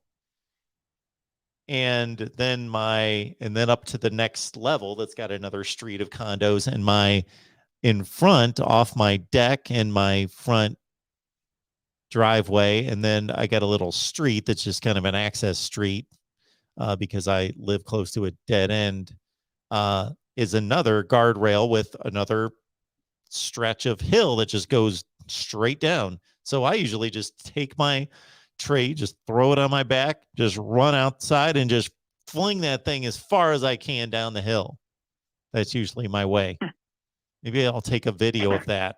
But they're kind of getting mad at me here at the Condo Association because I got 2 warnings in previous years for we don't like people just throwing their trees in the woods. Well, that's where they belong, don't they? Yeah. Trees are belong in woods, yeah. I mean, yeah, so ever since elementary school, I was taught of that. There you go.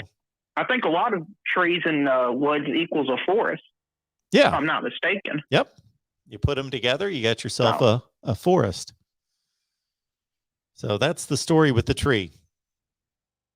Okay. I just wanted you to be aware of that. So, there's one game left in Georgia and Alabama, but there's 128 teams who's saying, let's look forward to next year. And we got to give those 128 teams some respect. So out of all the teams, Mark, which team is most likely to be like a Michigan State that just pops out of nowhere, surprises everybody, and has a great year, 2022? Already next year. Well, I will release a way too early top 25 for 2022,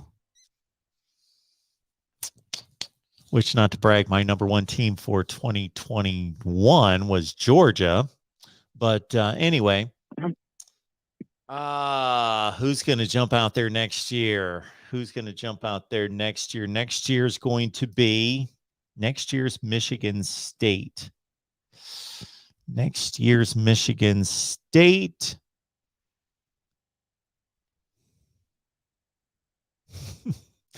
How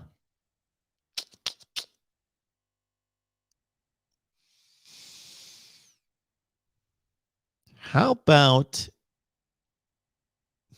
now, nobody can hold me to this because I haven't looked at anything. I'm just throwing darts, but how about South Carolina? I think South Carolina could finish 9-3 if they have their best season, like absolute best. Because there's not a team with Spencer Rattler and how Shane Beamer's been coaching. He can coach. Other than Georgia, I think they can absolutely lose to. I'm glad I found them. I was going to spit out somebody else, and then I went, oh, South Carolina. So maybe I will go on record with that one. He's Eddie, and I was going to go with Miami. I thought about Miami. That coastal division. I thought about Miami, and I thought about Tennessee. Yeah, I could see Tennessee. It's just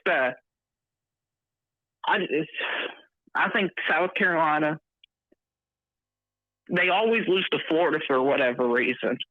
They have to play Alabama and Georgia, and so it's hard for them to rise up to that level. Well, just because of their schedule. You know who else?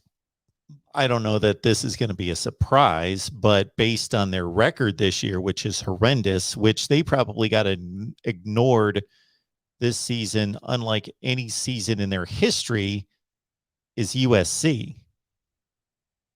Yeah, I think that's too obvious. I mean, honestly, with how bad the Pac-12 is, you can make an argument that outside of Notre Dame being their toughest game, you can make an argument Fresno State's their second best, toughest game on that schedule.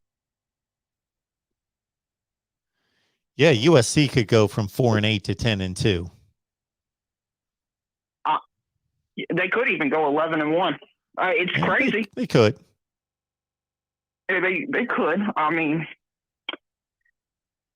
so, and I want to ask you about the SEC West. Is there one program in the SEC West that isn't 100% on college football for 2022? Yeah, that division. Wow, who finished last? Auburn. Yeah, LSU. LSU went. I think. Well, they both went 3-5. So anyway, LSU and Auburn. Like I wouldn't have reservations of LSU or Auburn going to the ACC Coastal and winning it next year or this year if they would have played in it this year. Maybe. Does anybody would anybody have been shocked if Auburn played Pitt this year and would have beaten them? No, they went to Happy Valley and almost won. Yeah, that division's ridiculous. It's ridiculous. So, and you're going to have every fan base believes that they are going to win 7 or 8 games. And that's impossible from a mathematical standpoint.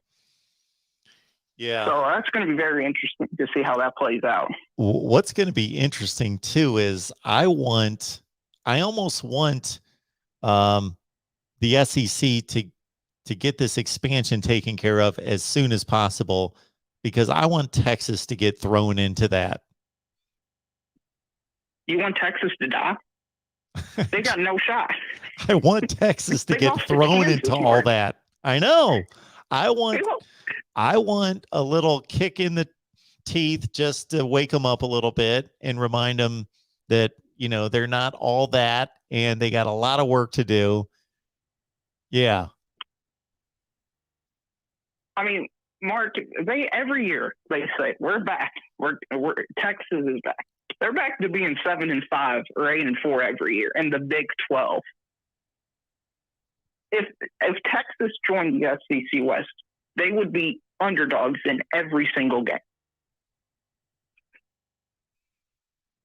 Now that sounds like an overstatement, but I mean Arkansas is probably the 3rd or 2nd worst team in that division, and they lost to them by 19 points this year. Yeah, they sure did. So, and then one of the final things I'll ask you about is, what does Notre Dame have to do to get over the hump of losing New Year's Six bowl games, conference championship games, or playoff games? I am correct in stating that Notre Dame still has not won a major bowl game since 1993. Yep. Yeah. That's unbelievable. It's been a while. That's unbelievable. They're like 0-12 or something like that. 0-13. Yeah. So, you can make fun of Georgia not winning a national championship since 1980, but if you haven't won a major bowl game since 1993, that means you're not, to win the national championship, you got to win the national championship. You got to be number one. Winning a major bowl game, that's great. That just means you're in the top 10 or so. And they've been embarrassed in most of them. Now, I know this last one, that was a different kind of embarrassment, blowing a 3-touchdown lead. Right. And Oklahoma State's probably one of the weakest teams they've played in this run. Yeah. Oh, yeah. Yeah, they played some powerhouses. They had, obviously Alabama in the champ. That was the biggest drubbing right there. Was the final score in the 12 BCS championship game doesn't even do that butt kicking justice by any stretch. Alabama just completely annihilated them. And Ohio State twice, and LSU, and some really good teams. Yeah.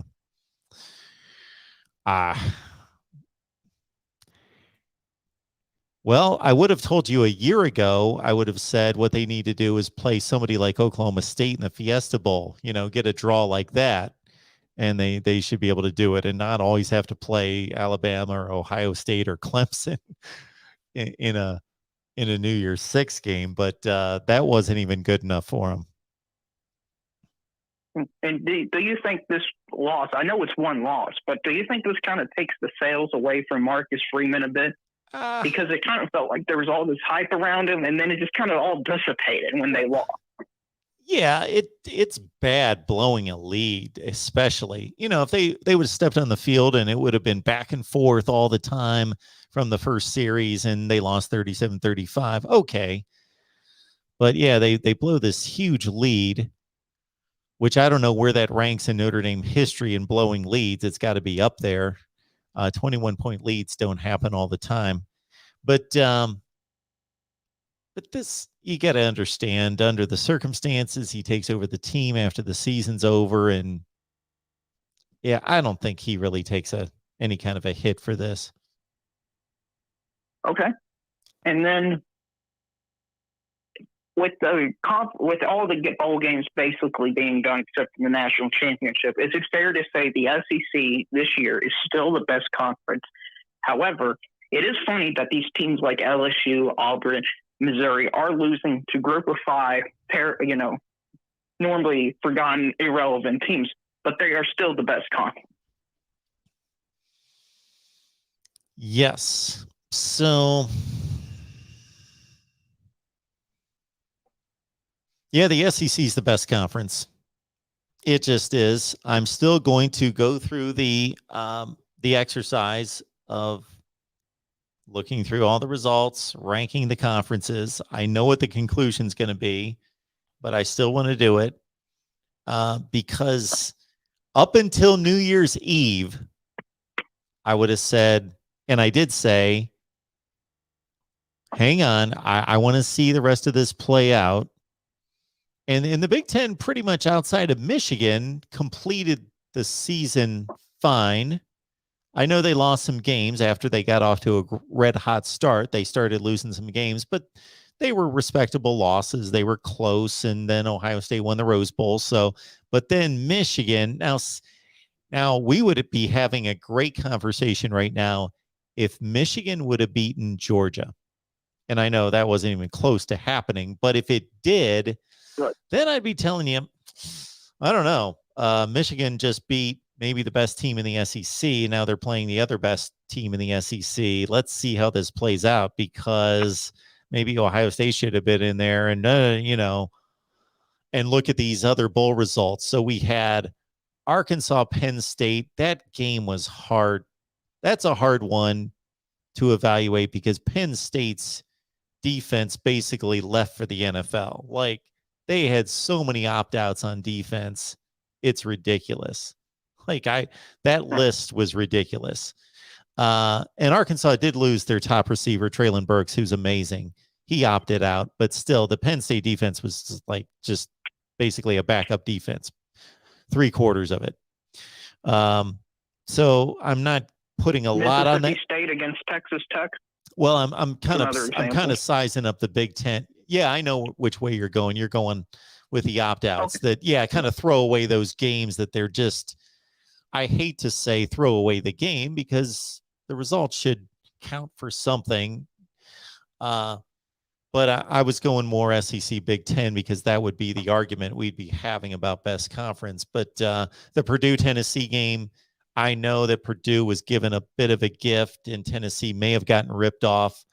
I get annoyed, though, and I tweeted Paul Feinbaum, which I've never done in my life, but I was really annoyed that he's on here crying the other day that in my book, Tennessee finished 8-5. So I refuse to even hear that they're 7-6. They're 8-5. Technically, in my book, they're 8-5 because that was a horrible call. They were robbed, blah, blah, blah, blah, blah.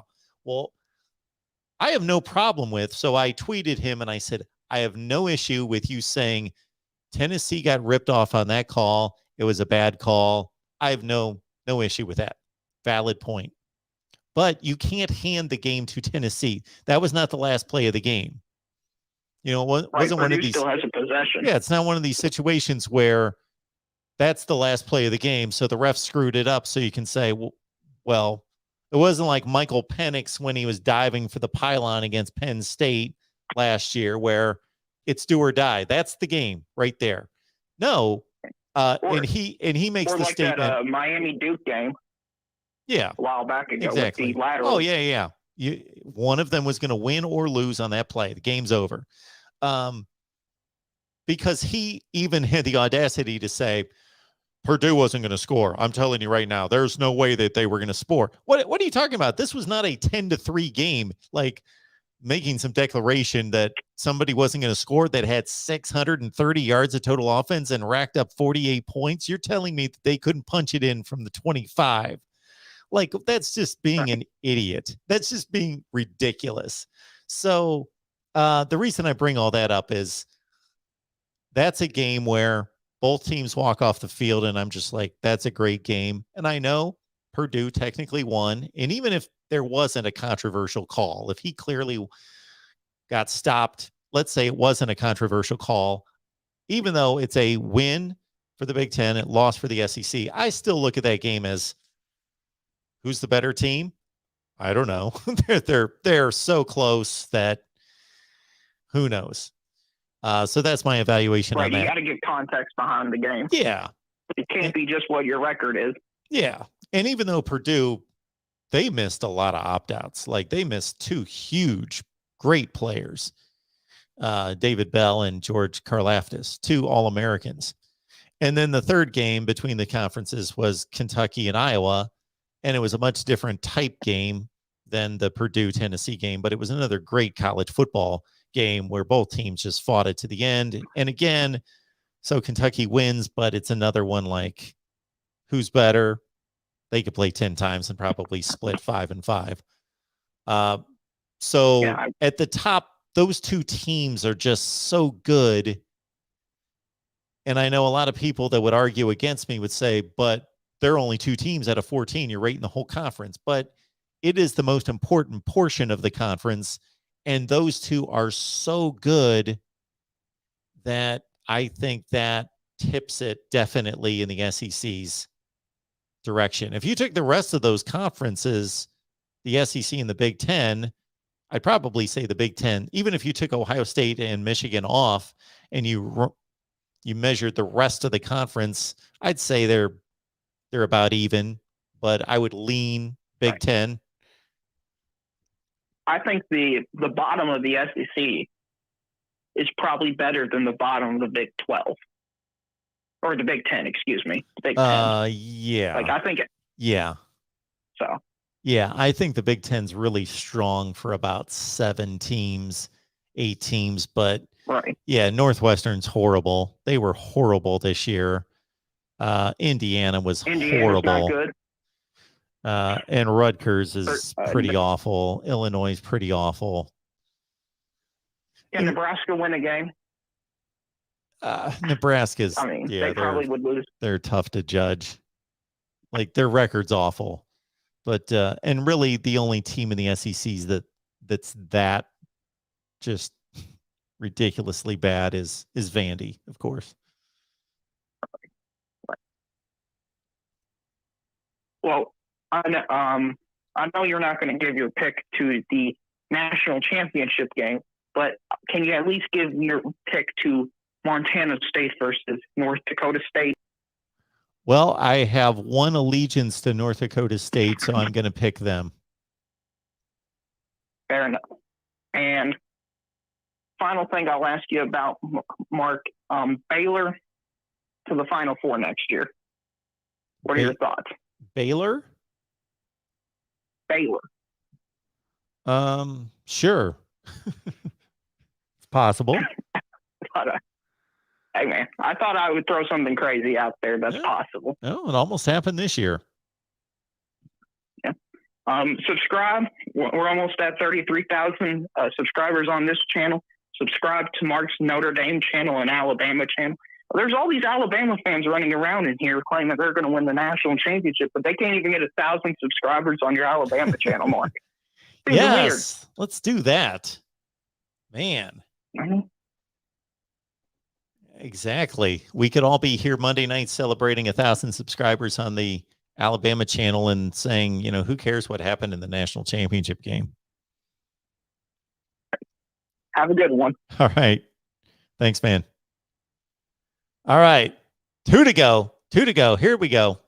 Welcome in. Hey, who's Mark, on the line? It's Willie, the guy that watched the Michigan Ohio State game 6 times. I'm back. All right. I thought it was 7. Was it 6? 7? It might have been 7. Yeah, I think it was. Okay. You said 6, but I said 7. Okay. But I got some things to talk to you about. It was Howard University against UNLV getting 45. Okay. Yep. That was the biggest upset. Yeah. And then you didn't mention Dotson from Penn State. Their best offensive player sat out that game too. Yes. Yep. Now that would have hurt them.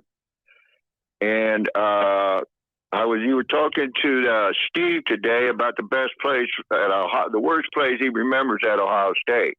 Now I went to Ohio State 6 years. The only reason I left was I graduated and they made me leave. I love that place, but I have two plays that really I can put in there. One will be Art Schleicher's pick to that middle guard, Charlie Ballman, that got Woody mad and he punched a guy out and ended his career. I remember it well. The second one that steamed me the most, this steams me more than any of them, that damn onside kick Oklahoma got against us, and then Huey Von Schumann kicks a field goal with a second to go. Yeah, 77. We were winning the whole game, plus they got a touchdown from Billy Sims when the ball bounced off a guy's foot and bounced up to him, and he ran like 40 yards with it. Willie's going old school. I love it. Those are two of the first football games I ever watched. Hey, I've been watching Ohio State since 1959. 59? I'm 73. Okay, well. But 77 was really the first year I remember. I know I haven't seen your thing about rematches, but I'm almost positive the same team wins most of the time. But I was wondering if you put the 76 Rose Bowl in your predictions as one of your examples. Yes, I did. Because me and my friend drove to that game. That was when we beat UCLA 40 to like 14 or something. Yeah, 41-20. 40 to 20. Yep. Yeah, in Columbus. And then we went out there 21-10 we got beat. We were 11-0. Yeah, that was UCLA a tough one to beat take. us. Yep. Yeah, that was real tough for us to take.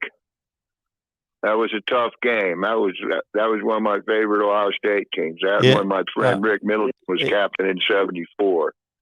I've watched that we game. Stayed with him down at the Saint. Yep. I mean, that was a tough game. Yeah, I've watched that game. Ohio State should have had a big lead at halftime. Ohio State was only up 3-0 at halftime, and they blew a bunch of chances to go up big at halftime. Well, that was a game they called Griffin for a fumble after he was down like at the 3-yard line. They said his forward progress wasn't stopped. I know that was one of them. I couldn't believe that one, but I was looking on the internet all the time because I'm retired. I don't do anything, and I saw several polls that had that McAllister, the number one defensive back, in the portal. They had him 1 and Ricks 2. Okay, nice. And then I saw some guys from Oklahoma State talking about him. And they said he was either first, second, or third team all Big 12 last year in like different polls. One poll had him first team, one poll had him second team, another third team. He led Big 12 safeties in percentage on pass coverage. He was second in the Big 12 on yards allowed, fewest yards allowed as a defensive back, and he was in the top 5 in tackle percentage. And when you were interviewing Steve and the other guy today, he said there's nobody starting from day one. I can guarantee you that guy has never been to Columbus, but he will be starting from day one. This guy is that good. Yeah. I mean, he can play at the line. If you ever watch them play, you see who number 2 is right away. 2 and their 2 linebackers.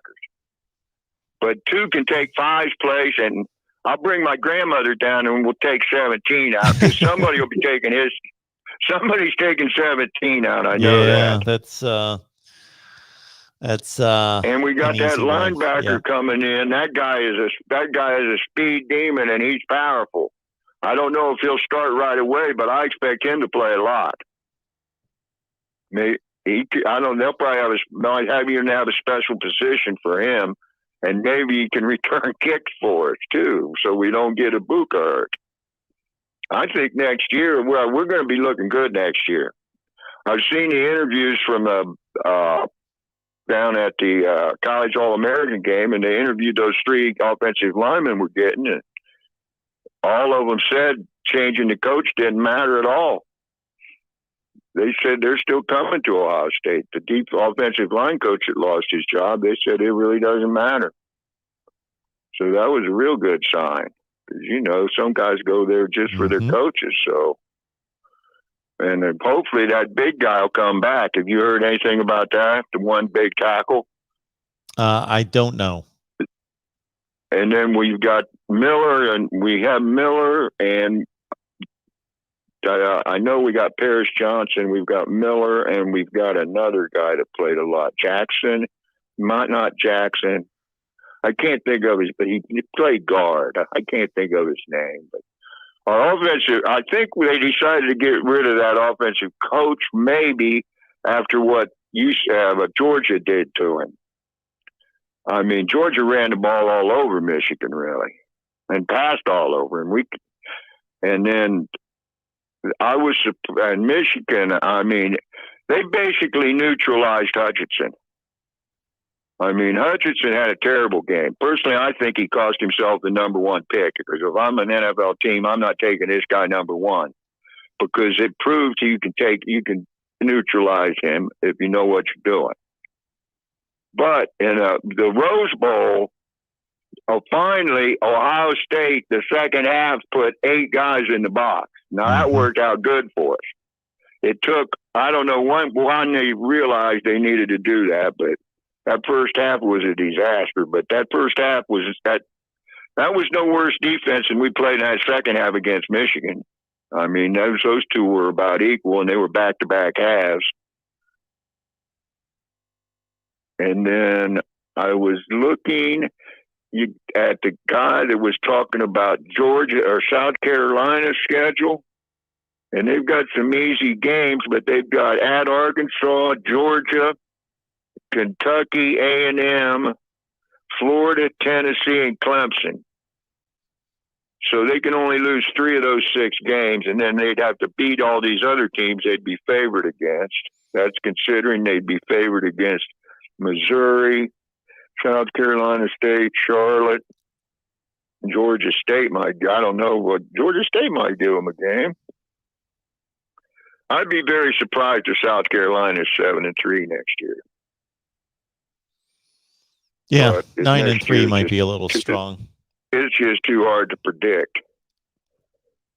But I've been watching Ohio State games, and that's probably the most efficient I've ever seen an Ohio State quarterback, unless you go back to 1950 with Vic Janowitz. Was he that quarterback?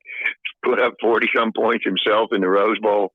I'm not sure what he played, but Stroud, I mean, Ninja, they couldn't guard him at all. But I mean, Stroud, some of those passes he dropped in there, he probably could come out this year and be a top pick. I'd bet he'd probably be the best quarterback in the draft. What do you think about that? I think you might be right. He's, I mean, yeah, I can't think of anyone that's throwing those kind of passes just repeatedly. And that brings me to my point that has just been burning me up most of the season. If last year, I thought I saw a show you had about should Justin Fields go or should Justin Fields stay? Did you do that show? Should he stay or go where? Into the pros after last year. Oh, after last year. Yeah, when the Bears drafted him. Would he come back to Ohio State? Yeah, I don't remember. I produced so many videos, I couldn't even tell you. Well, there was one now. If Fields would have come back and played this year, you've got to figure we probably wouldn't have lost the game, because Fields runs 4.4 with the wide receivers at the pro combine. He could get away from the rush.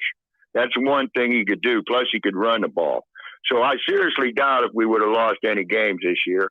Plus, then if Olave would have went pro, we would have been able to keep Williams. Now, who do you think is actually a better receiver, Williams or Olave? I would have told you Olave before the season. I would tell you Jameson Williams right now. That's what I thought. But Jameson Williams, for some reason, the one thing I don't understand about Ryan Day, last year he never let his backup quarterback throw a pass. Mm-hmm. Now this year, I thought he should have played those backup receivers more than he did. I personally thought they should have been running 4 or 5 receiver sets instead of these tight ends. because it really does. If you're going to send them out to pass, you might as well. They run an empty backfield. Why not? I don't think those guys played enough this year. Well, I mean, and it still gets to me that they didn't max protect against Michigan. Their three receivers were fine. Just let those three get open. Yes, against Michigan, they did that. Nobody else, especially the way Georgia did it. Yeah, I mean, the way Georgia handled Hutchinson. That's all we had to do. And the thing is, we knew that going in. Yeah, nobody else needed to be catching passes in that game. And then I had another comment. The biggest joke of the year is making Harbaugh AP Coach of the Year. I don't know where they came up with that vote. Well, there's no way he took an unranked team to a playoff and won the Big Ten championship. Yeah, but okay, but the AP has so much bias against Ohio State. They didn't even give Jim Tressel Coach of the Year when he went undefeated and won the national championship. We didn't get a Coach of the Year in the Big Ten from Earl Bruce's, I think, last year to Ryan Day, co-Coach of the Year with the guy from Iowa. I think that's who they gave Coach of the Year in 2002 to was Ferentz. I think he was Coach of the Year. Now, I could be mistaken on that. But they just have a bias against Ohio State. I mean, it's pretty obvious. How can you not give Luke Fickell Coach of the Year? I mean, he took not even a big name conference, undefeated to the college playoffs, and they gave Alabama a better game than Michigan, didn't you think? I mean, they went into the second half still in the game, whereas I don't think Michigan was really in the game in the second half. No, but you also have to consider that Cincinnati went undefeated last year up until their bowl game, and they started the season ranked in the top 10 in the country. So they were expected to do what they did pretty much. Well, they had Michigan unranked just because of the year before. And that's another thing. The year before, they're 4-5. 2-4. And all of a sudden, they're 4-5. COVID strikes their team. They can't play us. Yep. Now, the funniest thing, this year COVID is raging all over the country, and they don't have one player get it. So I'm confused by that. I mean, it doesn't take Sherlock Holmes on this case. Here's the deal, Willie. The better you play football, the better you prevent COVID. Yeah. Goes hand in hand. That. Well, last year we played pretty good, and then we lost. We had several players out for that Alabama game, plus Fields had broken ribs. I mean, that hit he took in the Clemson game. And I'm praying Harbaugh doesn't go pro. I'm praying he's going to be on that sidelines next year in the horseshoe, because the vengeance will come down on Michigan and their team. Well, I can see it now. The vengeance will come down, and I'm picking Alabama by close to probably the same score they won by, maybe less, maybe a touchdown. I just think Kirby Smart, I don't know what he was doing. I mean, he was giving that quarterback hell at the end of the first half. I think I played the best first half of his career. Yeah. In the semifinal game, and he's yelling at him because they didn't make a timeout, or I don't know what he was doing. Yeah. And Kirby Smart was the guy who wasted the timeout or didn't take the timeout. Yeah. All right, Willie. To get one more play. Yep. Okay, I see you got to go, Mark. I appreciate it. You have a good night. But I'll be calling you back. Yes. My health's better, so I'm doing better now. And awesome. I've been watching all your shows. I haven't watched that one you posted, but I'm pretty sure the same team wins most of the time. I just wondered if you had the 76 Rose Bowl on your... It's there. As an example. It is there. All right, Willie. I appreciate it. You call back anytime. Mark. Okay, man. You have a great year. You'll be hearing from me soon. Appreciate that. Have a good one. Uh-huh. All right. We're just about to take our last call. However, we've got some business to tend to. We've got Ryan Basel. Appreciate that. Ryan, just like Ryan Sandberg. And Matt B. Willie remembers when Woody Hayes tackled a player before he was a head coach. Yeah. So Willie took in quite a bit of Woody's career. I caught just the tail end. Just the tail end for old Woody.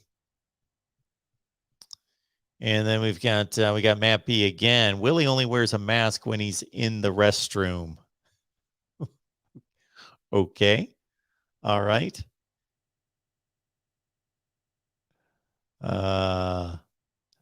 Matt's just kidding. Good stuff from Matt. All right.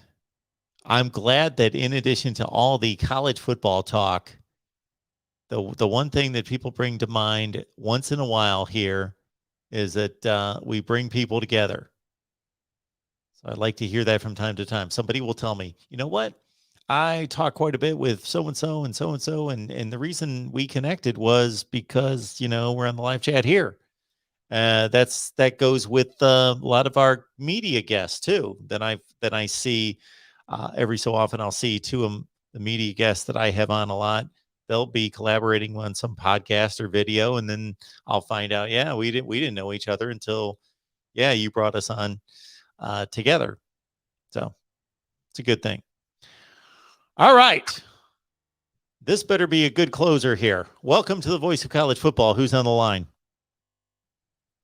Well, I don't know if it'll be a good closer, but this is Edward. Oh, I think you'll be a good closer. What's going on? So, anyways, you had predicted Kentucky over Iowa by 3 points. The final score of that game was 20-17, and you nailed it. That was amazing. Well, thank you. Thank you. I appreciate it. So I that was I hit them once in a while. Yeah. So, do you have a crystal ball or something? Well, I don't know if you would notice that if you go back and look at your predictions for Mark Rogers, that you said that Kentucky would beat Iowa by 3 points. The final score was 20-17. So Kentucky beat Iowa by exactly 3 points. It's like you were a fortune teller. Yeah, we got that one. We got that one. I actually on an Iowa show, I said it was going to be 20-17. So I was even closer than that.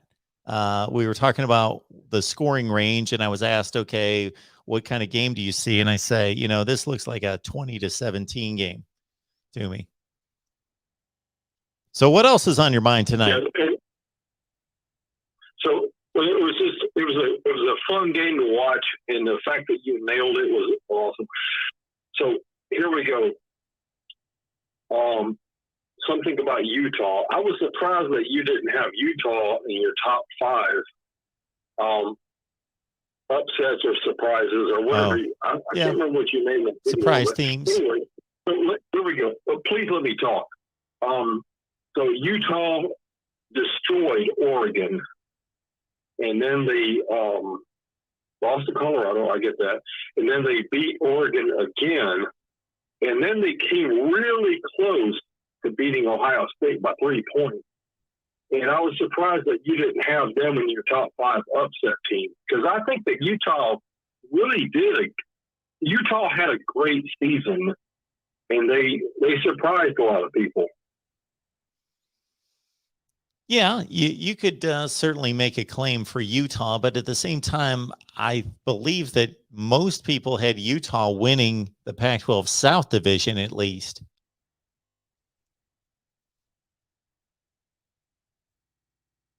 Okay. Well, anyways, it wasn't in your top 5 upsets, which I totally understand. I put them at like number 6. But okay, let's see what else. I'm kind of a boring person. I don't have much to say. I mean, well, I appreciate you calling. Oh yeah, one last thing. LSU was a major disappointment. Yep. But that's not really much to talk about. But that was just kind of a, I love your show, man. And by the way, I'm on your Patreon. Well, I appreciate that. Patreon for life. So, and I wish more people would because you deserve it. Well, thank you. That's very nice of you. I love your show, and getting late, getting tired. Well, I guess we're all ready for bed. But, yeah, I'm right there with you. I appreciate all of your effort, and I wish I had more. I've got all these ideas in my head to talk about, but it's just getting kind of late. Absolutely. Okay. Well, call back anytime. Thank you. Thank you. All right. Have a good night. All right. I'm feeling generous. So I said 2 more calls. We're at 3. This is going to be 4, and we'll make this one brief. Welcome into the Voice of College Football. Who's on the line? Oh, good evening, Mark. This is Jeff calling, and I'm sorry, Mark. I know you're tired, but I caught the tail end of the show, and I just wanted to call in and say I agree completely with the last few callers. Mark, you're the best in the business. You know your stuff. I'm sure it has something to do with memory, but Mark, can I ask you, do you read a lot of sports books too, just to keep up with the things that you talk about? I really don't. I don't. I really don't have time for it. I would like to. I liken myself to a preacher who never reads the Bible. So yeah, I just I just don't have time for it. Now, I have in the past, during my lifetime, I have read a lot, but now I'm just trying to keep up with all of this. Today was a typical day where I started recording at 10, 11 in the morning, and here we are 12 hours later. So yeah, I'm not looking to take in any more football. If I pop something on TV, it's not going to be football related or read anything else. So, yeah, I really don't.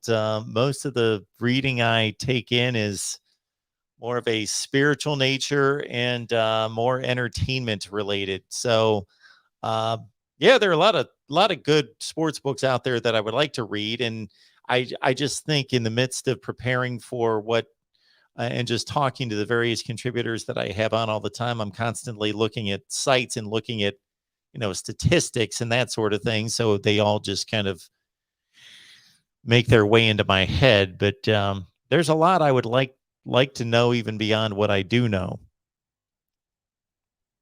Well, Mark, like I say, I don't know of anybody in the business that's better than you. And you've got people that I see the comments. You've got really good, knowledgeable people who follow the show. And I can't thank you enough for all you do. May I ask you this, though, Mark? Didn't it drive you nuts? I know we have a special teams coach, and you would have thought at some point you would have got a hold of the kickoff guys and say, "Look, man, kick the ball into Marina Del Rey if you have to, and take the flag, but don't kick it to Covey." I couldn't figure that one out, Mark. They kept kicking it to the guy. Well, so is it true that after the first 2 or 3 kickoffs that they had to bring in a new kicker? I've never gotten this verified, but I was making the same statement during the game. I said, what is going on? They're kicking the ball to the 25-yard line. This is awful. So I don't know what happened there. I would have asked Tony and Steve on our Ohio State show on Wednesday, but I forgot about that. Yeah, I couldn't believe it. Even at the end of the game, I thought, here we go again, man. Kick it to Santa Barbara if you have to, but don't kick it to that guy. But anyways, Mark, I don't want to keep you because I know you're a busy man. God bless you, and I thank you so much for all you do. Well, I appreciate the call. Call back anytime. Yep. Have a good night. Good night. Good night, sir. All right, everyone. That should do it. We're going to be back here at noon Eastern Friday. And then also, yeah, we may be back again on Friday. We'll have to figure that out in terms of a primetime or late night show on Friday. But we'll be back at noon Eastern time to talk more Alabama, Georgia, and anything else that you want to bring up concerning college football. Appreciate everybody being here. Thank you so much for all that you do. But we're going to be here live every day up until and through the national championship game, and on all day Monday. So lock it in, and we will see you soon.